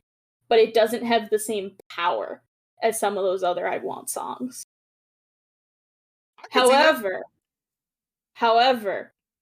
the I See the Lights, beautiful.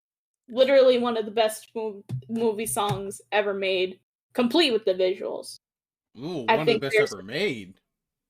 I think there's some really great songs, but I think there's a couple that are a little lacking in just the luster. Ooh. So are you thinking more of a 7 or an 8? I'm thinking like an 8. An 8? Okay. Yeah. I'm fine with an 8. 8 seems appropriate for the soundtrack in this.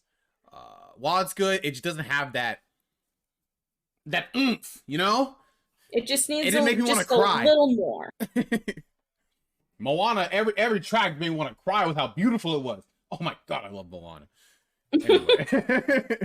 Okay. All right. And with that, we have our points. Let's see. Okay, let's see. We have 7, 7, 8. That is 22. 22 plus 10, that's 32. 32 plus 8 is 40. All right. Yo, wait, that's... Oh, wow. It scored 1 less point than Beauty and the Beast. It is literally at the bottom of S tier. It just barely made it. All right, Tangled. If you would have got 1 less point, it would have been done. But all right. I guess you secure your spot for now. Okay. Flower, Gleam, and Glow. I'm gonna have to go back and list these songs. I actually don't know the names of them exactly. Let Your Power. I don't know the names of them. But yes, so it is at the bottom of S tier. Oh, okay. Those are the lyrics when she's singing to the hair. Okay. Flower, Gleam, and Glow. Okay. Final movie. Frozen. Oh my god, what a cultural phenomenon Frozen was. Released in 2014? I believe that's correct. It is literally a cultural phenomenon. Pretty much every adult in this timeline knows what this movie is. Every little kid has sung one of the songs. Okay, I don't want to say one of the songs. The song, you all know it. You all love it. The sun never bothered me the cold never bothered me anyway. Yes. Probably one of the most visually stunning movies Disney has created. We'll get to that, but it is a cultural phenomenon. We'll remember that. Antagonist. Go on, Sydney. Go ahead and start off with our antagonist. I've started with the other two. Might as well start off with this one too. We gotta talk about twist villains again. And this week we got a bad one. It was bad. I remember when this movie came out, everyone's like, oh my god, you'll never guess who the villain is in Frozen. And then I watched it, I'm like, you're correct. I'd never guess who the villain is in Frozen, and that's bad. It is literally the worst twist villain. Probably. And my issue with watching this and knowing exactly what's going to happen is they had the perfect opportunity to just do a throwaway line, and it would have made this so much better. Literally the scene where we zoom back into town and Hans is distributing the supplies, just make him say like a casual line to the Duke of Weselton, who also doesn't like Elsa, have him be like, oh, because like he's talking about like, oh, aren't you worried about Anna out there? Just have him say like, oh, not really, she can hold her own. Like something that makes it seem like he doesn't actually care about her. Because if you watch this movie with all those scenes and that duet song with them and everything, you're like, wow, this dude, he's just a good man. And then he's like, oh, if only there was somebody who loved you. And you're just like, you didn't earn this. You didn't earn villain. You did nothing. He didn't. He didn't at all. He really didn't at all. I was like, I was going through the whole movie. I was like, oh, okay. I guess there is no villain. I was like, oh, okay. I mean, it's gonna end kind of weird, but I mean, like, it's fine. And then he was like, actually, I'm a villain now. I was like, bro, what? You're the. I mean, is he even I guess he's a twist villain because he wasn't. I guess inherently. Yeah, I guess he's a twist. Like, bro, like, he just was not good. There was literally nothing with him. I literally have nothing on him. He's just bad.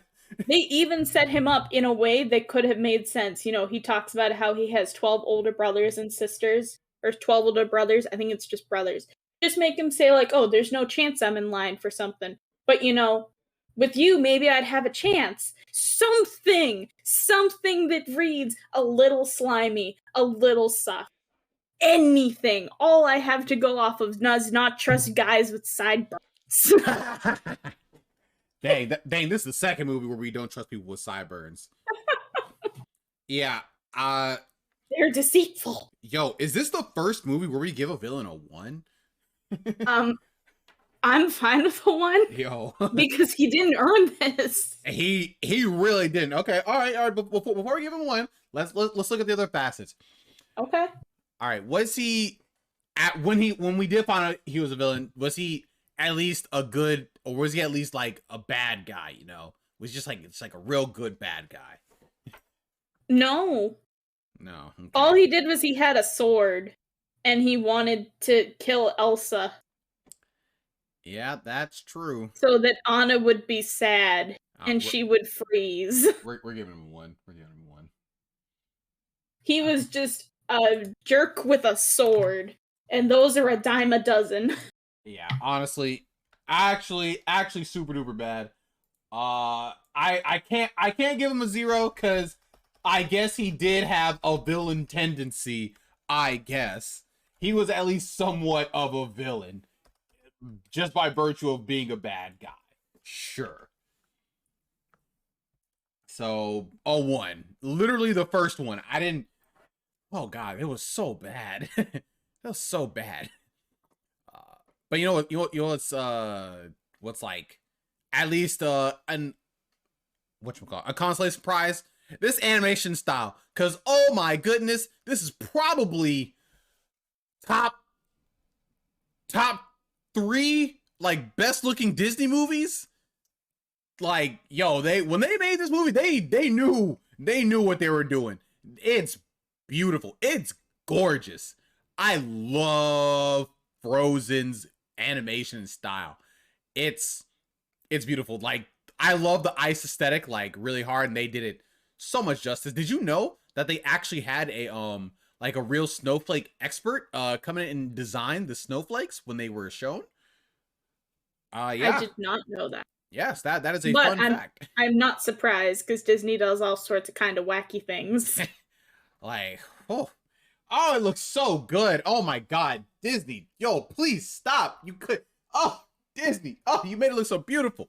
Yes, I loved it. I loved it. Yeah, the Let It Go sequence. Yeah, they did so much with that. Oh my God. Yeah, I can't say enough good things about how beautiful this movie looked. It was great. I think it's incredibly pretty. You know, I certainly have other opinions than you. I don't think this is the best looking Disney movie. Wow. Just because Yeah, I mean, no, it's fair. It's fair. It's not as stylized. This is when Disney started falling into that, like, oh, we're just Pixar.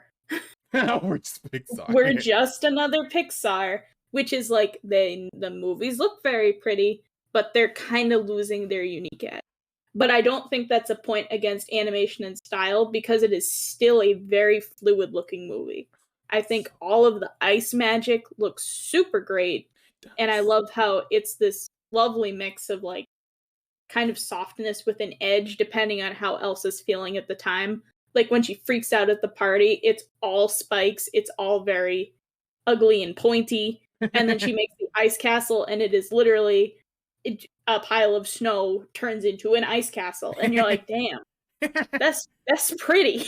Like, dang, how they do that? That's crazy.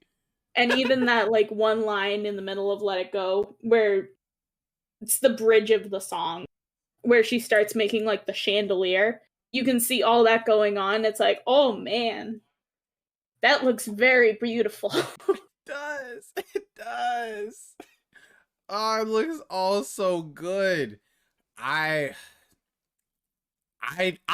personally did not have like, yeah, you know, I can definitely see what you're saying about like, you know, it kind of looking like Pixar and like, you know, maybe like it wasn't like as stylized, but man, they made up for that just by just making it look beautiful and great. To be fair, like every single animation studio started doing that. You look at so many of those movies from like the mid 2010s and it's like, these all look the same. These all look very similar, like yeah, that is definitely true. And I guess Frozen, yeah, it does kind of fall into that. But I don't know, like, because when that's more commentary on animation style in general for the time. Okay. Like, because when I first saw this movie, it was like, what? I think I just saw it for the first time either last year or the year before or whatever. And I definitely kind of went into it as like more of a Frozen hater, I guess. But when I saw it, it really turned it around, honestly. I feel like a lot of people give this movie a lot harsher of a time than it deserves. And the thing that stunned me the most was the animation for the most part. So I feel like I gotta give it a 5 because it really did something to me. I'm just saying right now, any hate for this movie is purely because children would not stop singing Let It Go. Yeah. And you know, now that we are like almost 10 years removed since Frozen, and we don't hear Let It Go 8 to 10 times on a daily basis, this is a great movie. And it's a great song. Yeah. It's a really good song. Yes. It's just that Disney found out that little children like Anna and Elsa, and they're like, you want Frozen? You get Frozen and only Frozen. And Frozen we got. Oh god. Oh, but yeah. I feel like it gets a 5. Yeah. Yeah. All right. Yes. And then we have voice cast and voice acting. I think they're all solid. Everybody sounds about how I would think they would sound. Maybe Elsa sounds a little bit. I mean, she does sound like an old, like, you know, the older sister sound, you know? Like, yeah, I guess she does sound like an older sister. Forget how old Elsa's supposed to be. Isn't she just like maybe a year or two older than Anna? She's supposed to be 21. And then Anna is 18. Oh, okay. So yeah, just like 3 years older. Yeah, she definitely sounds like an older sister. Let's see. Do I have any gripes with the voice cast? I don't think so. But I don't think I heard any like real like standouts, you know? They were just all good. Yeah, I agree with that point. I think that none of them are very stellar in their speaking roles, but I think their singing is top notch. Oh yeah, they're singing. Oh, chef's kiss. Oh, I didn't know Kristen Bell was Anna. That's interesting. This is a case where it happens with Disney movies all the time. Sometimes you get selected for a voice and you have to sing, and sometimes you get selected for a song and you have to talk. And sometimes it works and sometimes it doesn't, and that's okay. Yeah, and you know, in this movie, you know, when they sang. So you know what, it worked out, you know. And I do agree. I love Idina Menzel, but I think that she is not the greatest in her speaking role in this, but she kills Let It Go. But I think that Anna fits really, really well. I love listening to her just speak. There's so much charm. And again, kind of a theme with Frozen and Tangled, naivety. Because she's been locked away in the castle and she doesn't really get to interact with anybody.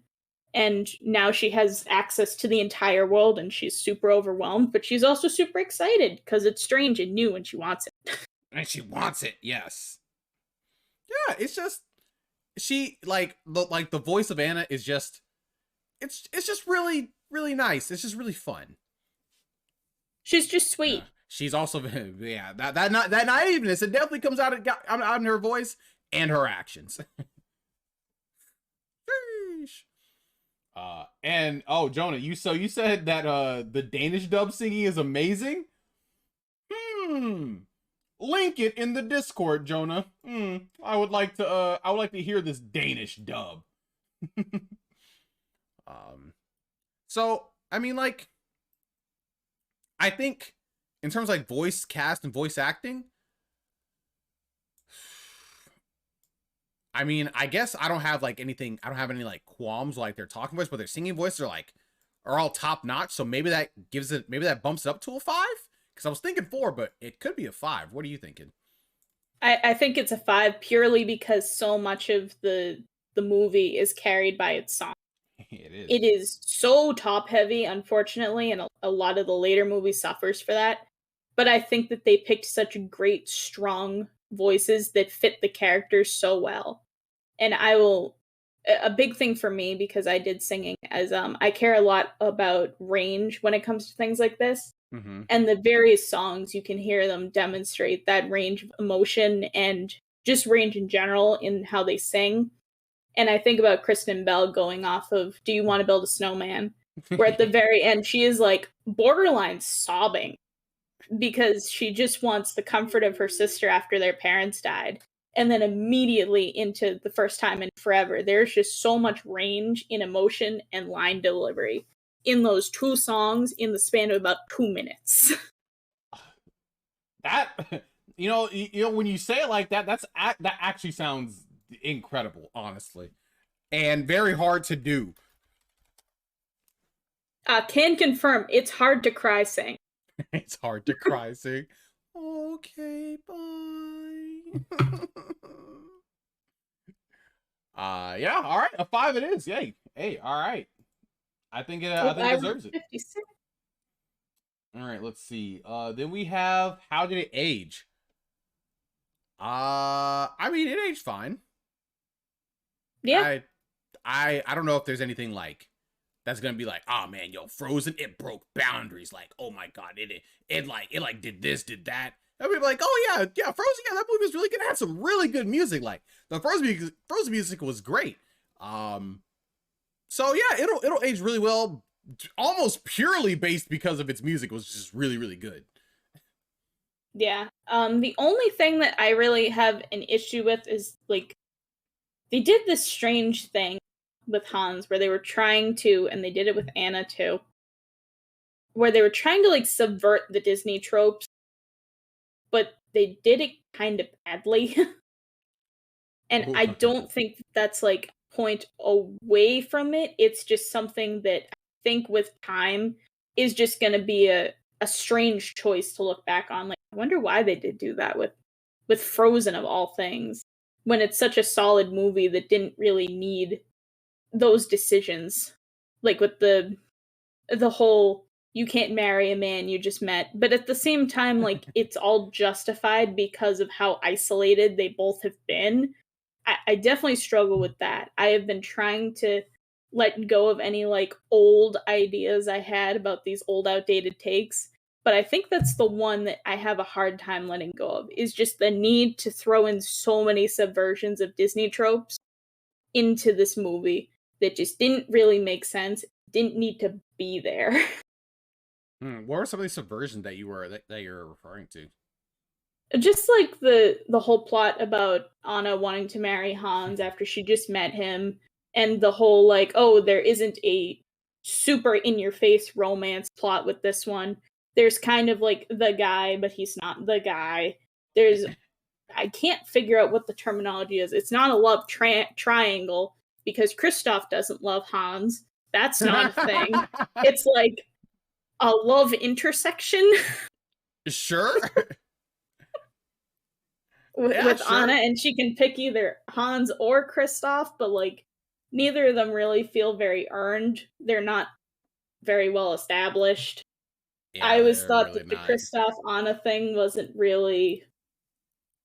It's not really obvious. They're just kind of friends. Yeah, they're just kind of hanging out. They're just chilling. They're buddies. Yeah, kind of And like. we need movies with buddies. Yes, we don't need to make everybody fall in love every 30 seconds. All right, we don't need that. But I guess this movie they said, oh, they have to. And I was like, all right, whatever, fine. It just was a strange decision to kind of throw in some of those like super anti-Disney tropes with like, we're gonna throw in a twist villain and we're gonna make the main character kind of an antagonist with her flaws, but then we're gonna throw in this random love plot for some reason. Yeah, that was a little weird, but I mean, like, I guess it doesn't really take away from like how it'll age like overall. I mean, like, it is kind of weird, so it'll affect it a little bit. So it can't be a 5. So I guess we're going down to like 3 or 4 territory. My brain. I think it's a 4. Yeah. It's not harmful enough. They're just some strange things that I don't think will be the most well received in the future. Okay, I can agree with that. Yeah. All right, 4 it is. And now the characters. I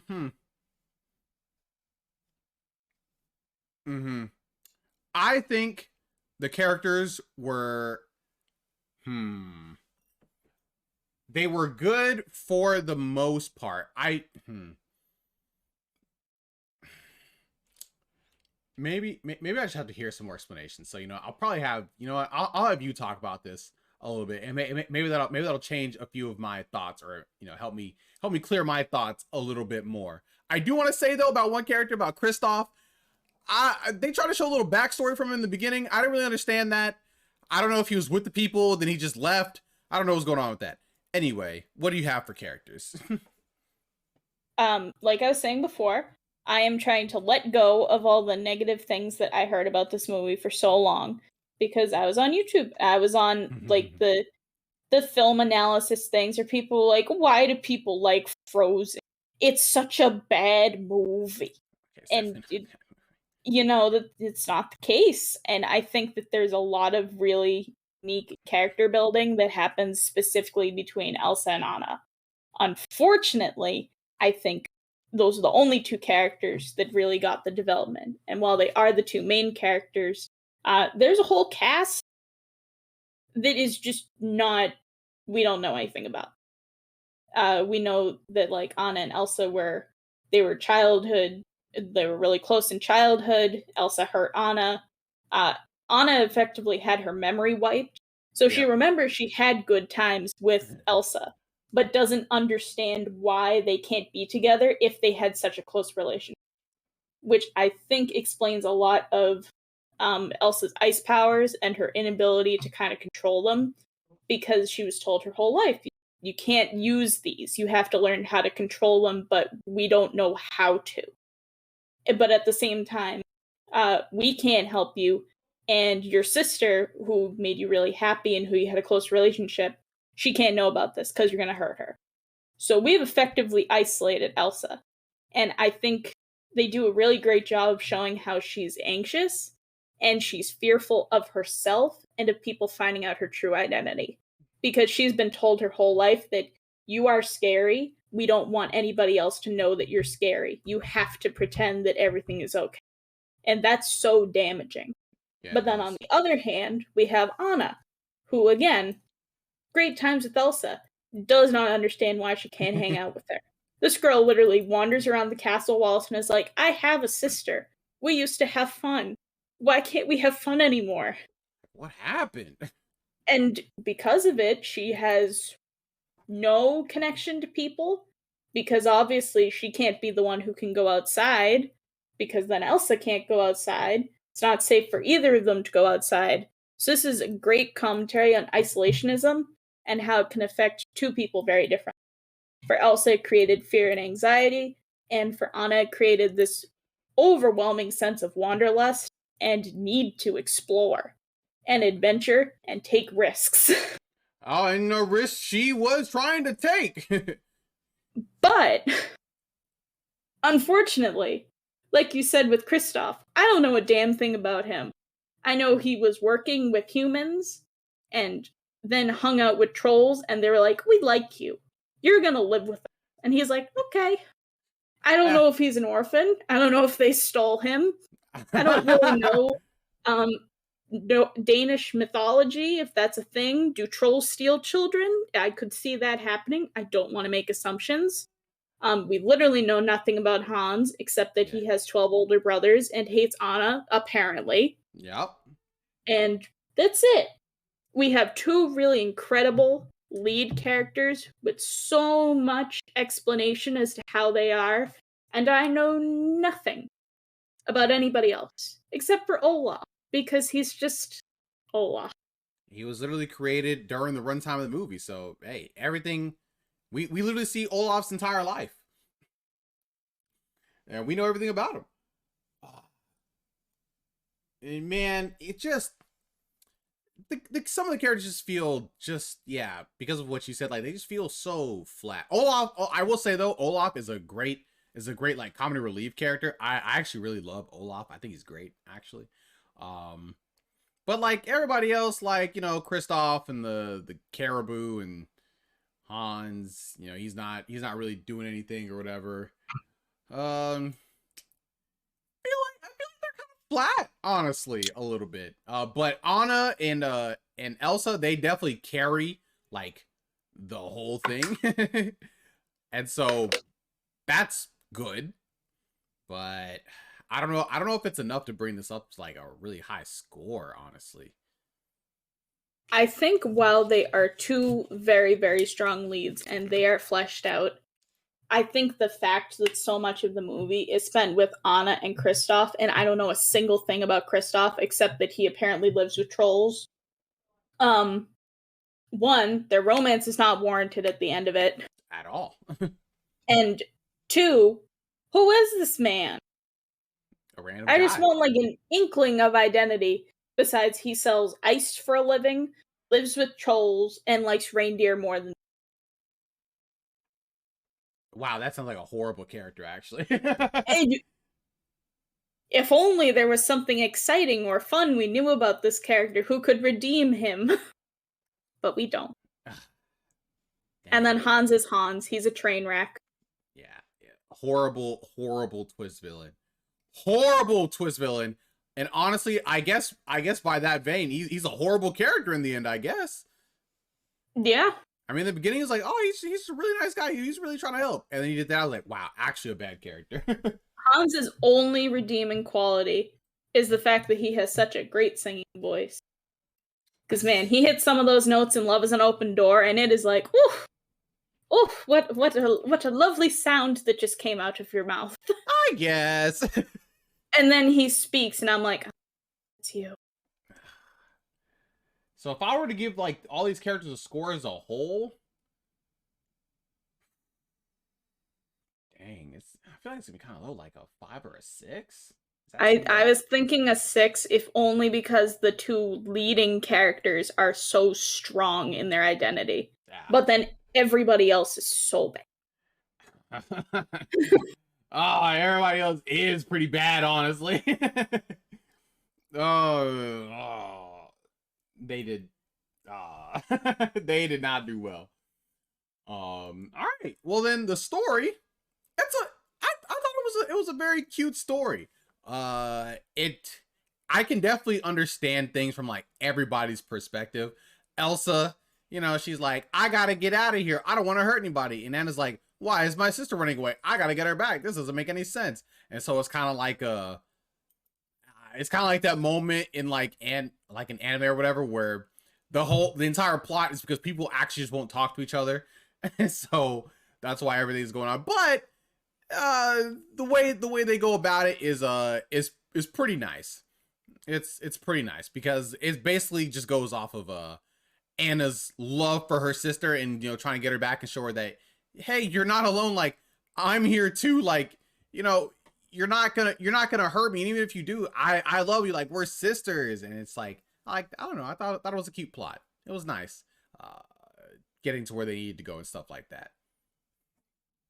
I agree. I think that the plot and the storyline is very sweet, and I like that it's built on that sibling connection. And furthermore, I really like that it's built on that sibling connection that is so unbreakable, it seems. Because it's very much like I was saying with characters. Anna knows that she was close with Elsa and doesn't understand why she won't let her. All she knows is, like, we used to build snowman together, we used to play all the time, we had a great time. Why do you suddenly, after all this time, not want to be with me at all? Yeah. In any way, shape, or form. And then at the party, she realizes it when Elsa uses her ice powers, and she chases after her. She just wants to tell her, like, I understand what's going on now. Why didn't you tell me sooner? And I know that whole section with Elsa where she gets mad and frustrated at her that she wants her to go away, it's out of the fear again of hurting her because she knows what she did in the past. But I think the fact that Anna literally was ready to just be like, okay, this is strange and weird, and I wish you told me sooner, but you're still my sister and I love you, is just so sweet because there's so few stories that have such a strong sibling connection. Because, Brother Bear. But like, they're not real brothers. Wait, they weren't? Well, no, they're not related. Wait, what? They weren't? Coda and Kenai? Wait, I thought all 3 of them were. Oh, no. I was talking about the actual 3 brothers. Oh. I was like, what? They weren't. But here's the thing with that. Anna saw Elsa use her creepy ice powers and like, okay, weird, scary, you're still my sister. Denai saw Kenai as a bear, he's like, oh, I hate bear. I gotta kill him. Granted, he didn't see the whole transformation, it was a whole big misunderstanding, he can't speak bear, but he wanted to kill him. Yeah, he really did. He really wanted to kill him, honestly. But we're glad that didn't. But, besides that point, it was a really nice story. Maybe, I don't know, was this what we would consider original? Sort of.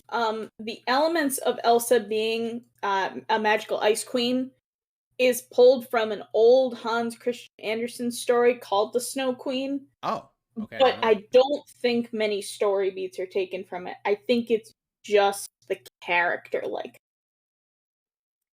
it's been a very long time since I read that fairy tale. I didn't even know it was a fairy tale. But if that's the case, where if it's like pretty original like that, then yeah, honestly, that's some good points for originality, because I really do rate originality really high, because it's so hard to be original. I think the sibling story and the drive to reconnect after that kind of tragedy at the coronation, where Elsa revealed herself to be a dangerous woman. That's an original take. Okay. Yeah, I mean, I'm down to give that some points. Honestly, this might be because before I might have been like, man, maybe it's like a 6, but now I'm like, maybe an 8, maybe a 7. I was thinking an 8, just because it is a very original idea. Fortunately, it's just some characters have to be story devices, and I think that throws it down just a little bit. I'm good with like a 7 or an 8, depending on how you feel, how much of an influence of Hans being an absolutely awful character with awful motivation does this bring it down. Bro, it might, I wrote it as an 8 just now, but I'm like, man, you said Hans. I'm like, bro, do I just want to throw it as a 7 or, oh god.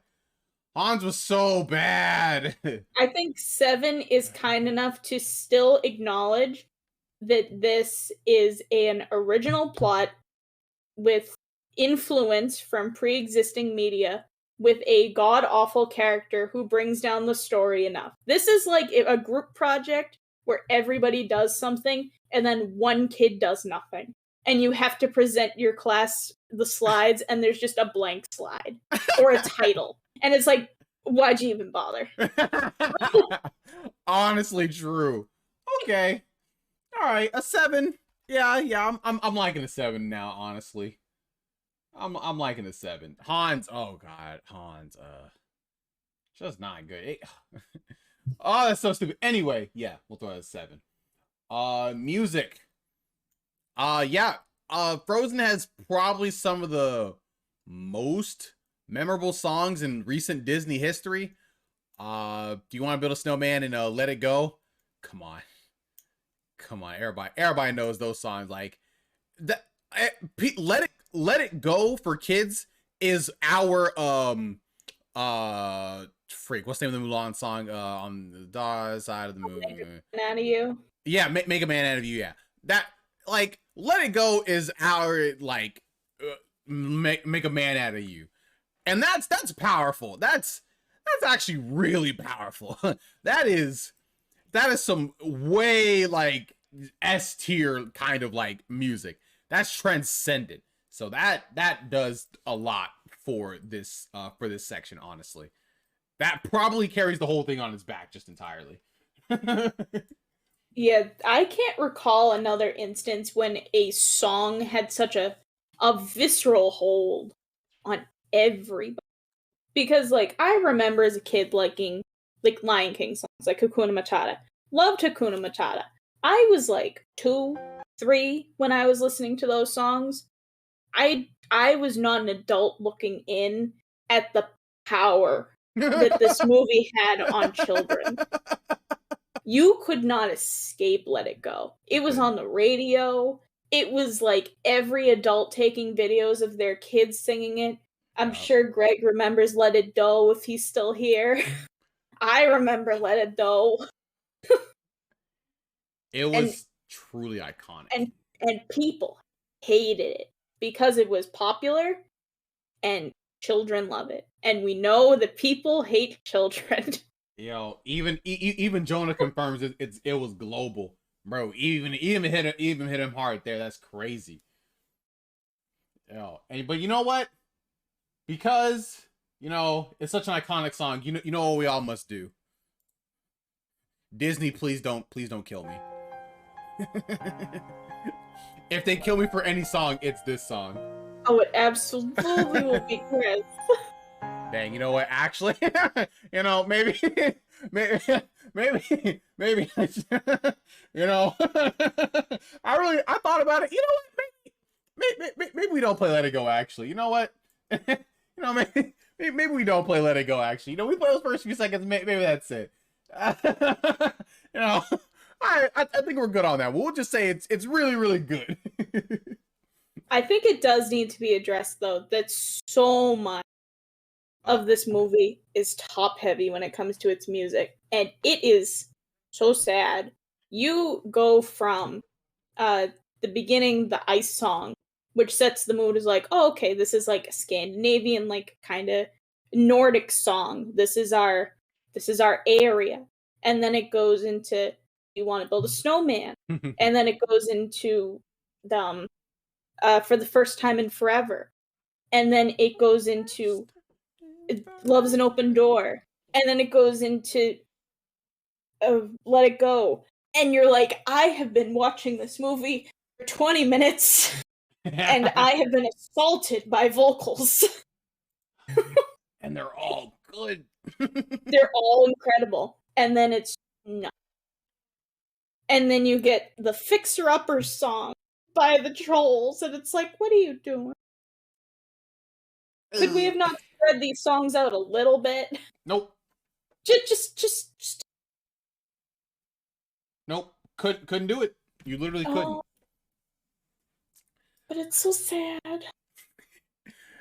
But it makes me lose all the energy for watching it. I'm like, yeah, this movie's great. It's got such great songs, and then they're all over, and it's like, oh, okay. I missed them.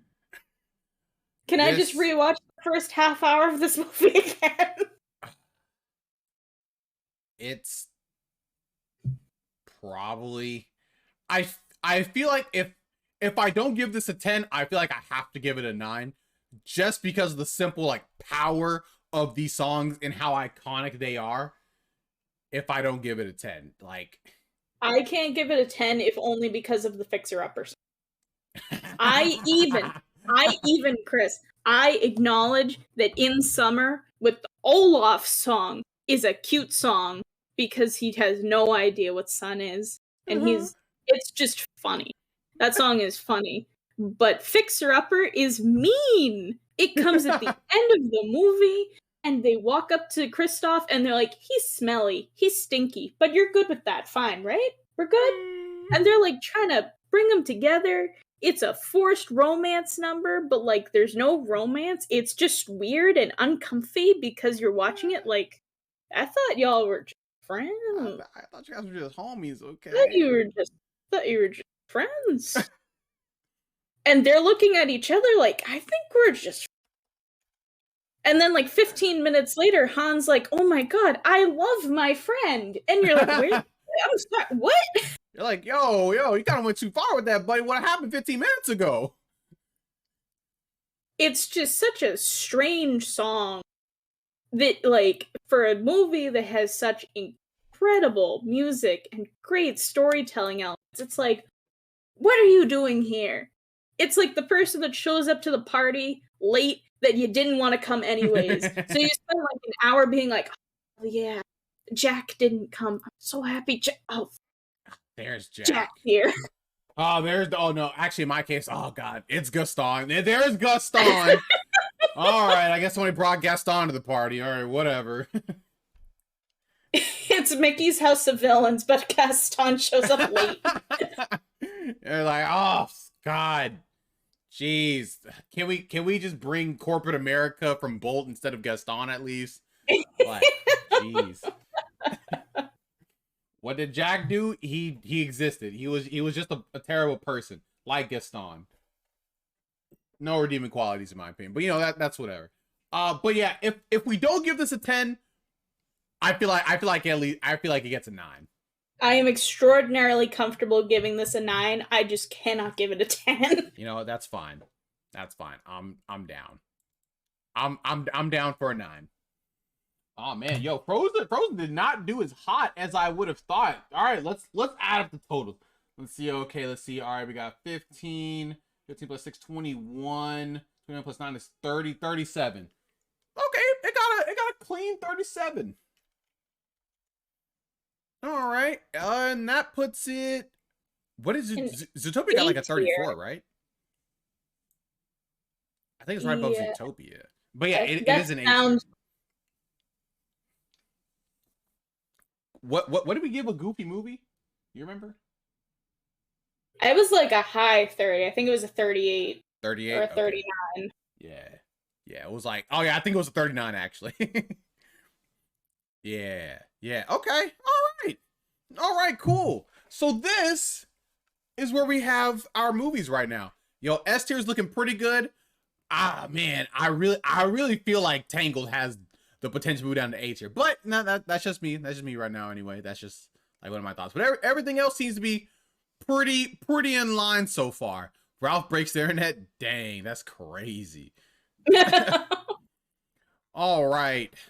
Well, that was good. And we have 3 more movies taken off of our list. Tangled, Beauty and the Beast, and Frozen, all gone. Oh no. Only to be taken up by our next 3 movies, which will be Hercules. Whoop. Meet the Robinsons. Whoop. And Frozen 2. Ooh, we're crazy. And what was our theme again, Sydney? Finding your true self. Yes, because all these people are just trying to find their true selves. And I think there's something beautiful in that. You never watched Frozen 2? You should. Frozen 2 was pretty good when I watched it. I'm gonna give it a rewatch. But it was pretty good from what I remember. Let me know when you want to talk about Hunchback. Well, Hunchback will be eventually.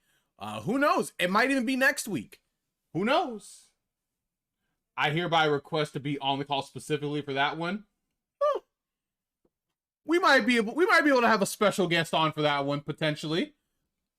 We'll see. We shall see, Kennedy. I'll let you know. I'm ready for the heated debate. I don't know about a heated debate, but a debate nonetheless. All right. I think we're good on this week. All right, some pretty good movies all around. Yeah, it was pretty good this week. Yeah, thank you so much for being on again, Sydney. I appreciate it, and it's always fun talking about Disney with you. Happy to be here. Glad we got to add 2 more movies to S tier. Though I am in the same boat with you. I will admit. You said Tangled was a 40 and it was an S tier. I'm like, but I don't think it goes there. I know, right? And like it sucks because I love Tangled. But I think it's just a movie that I think is good. I don't think it has the same prestige to be sitting next to Beauty and the Beast. I'm gonna move it down for now. Then, if we're both on the same boat about that, we're gonna put it on in A tier, top of A tier. We'll say you have to have at least a 41 to be an S tier. Beauty and the Beast is the reason why there is an animated film category at the Oscars. Like, I just don't think Tangled's on that level. It's really good. Just I don't think it's like on that level exactly. Like, yeah. Okay, all right. So this is where we'll leave it for now. Tangled, top of A tier. Beauty and the Beast is S tier. Frozen A tier. All right. And with that, thank you for being on. We'll see you next Sunday. Oh, you know what? Actually, no, I forgot. I'm not gonna be here next Sunday. I might be taking off the whole week next week because we're gonna be trying to move stuff, but I might be able to do a Monday and a Tuesday stream. It just depends. But the week after that will probably be my last stream. My last stream, I guess, for a while, probably until like April. Actually, like, yeah, it's gonna be a while before I'm up and running and ready. I might be able to get one at the end of March, but we'll see. So Sydney, actually the 20th and the 27th. So the 27th will probably be my last stream. So we'll probably take a break for a little while after the stream on the 27th. All right. You just let me know and just send me a message on whatever week and be like, hey, stream's on, stream's off. Okay. I'll watch all the movies. Oh, okay. All right, will do. All right, I will talk to you later. I'll talk to you later. Peace See out. ya.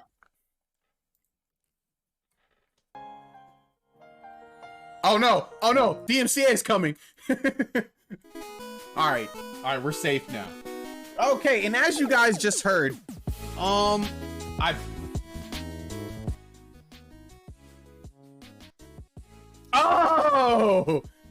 yes.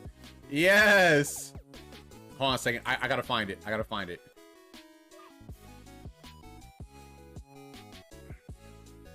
Let me see. How do I do this?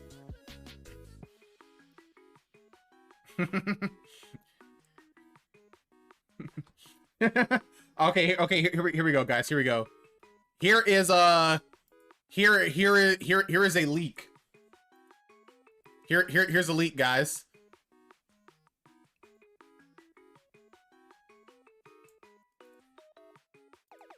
Here we go. Oh, wait, actually, can I just do this? I might be able to just do this.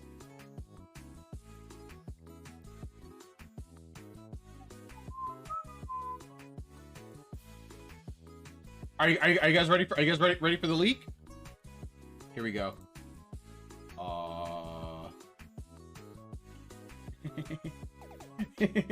what's this? What's this guy? Oh, I'm doing some kind of poll or something?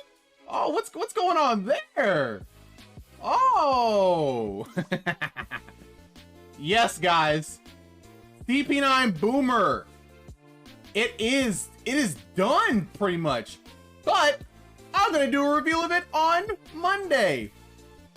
And it's there's a slight surprise with it, so it's going to be super duper fun, honestly. Is Howard still here? Nah, I think he's I think he peaced out. Oh, what's this? What's this? Also, if you guys noticed, I'll upload the distress. Huh, what's the distress too? I guess we'll have to find out next time.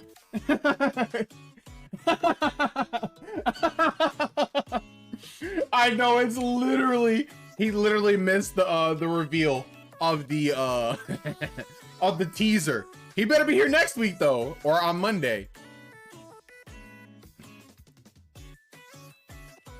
Okay, but all right, you guys got enough preview. Yes, it is ready, and there's a slight twist to it that might be pretty cool. That's why we have a poll coming up. So I hope you guys like what we have coming in the store. Shout outs again to Adam for making it. You guys will see all the hard work he put into it, because I think they are perfect. I'm excited to reveal them tomorrow. But with that, I will see you guys all on Monday at 7 p.m. EST for the reveal, and also more Bug Fables. So it's gonna be super duper fun. With that, you all have a great night, and I'll see you Monday. Later.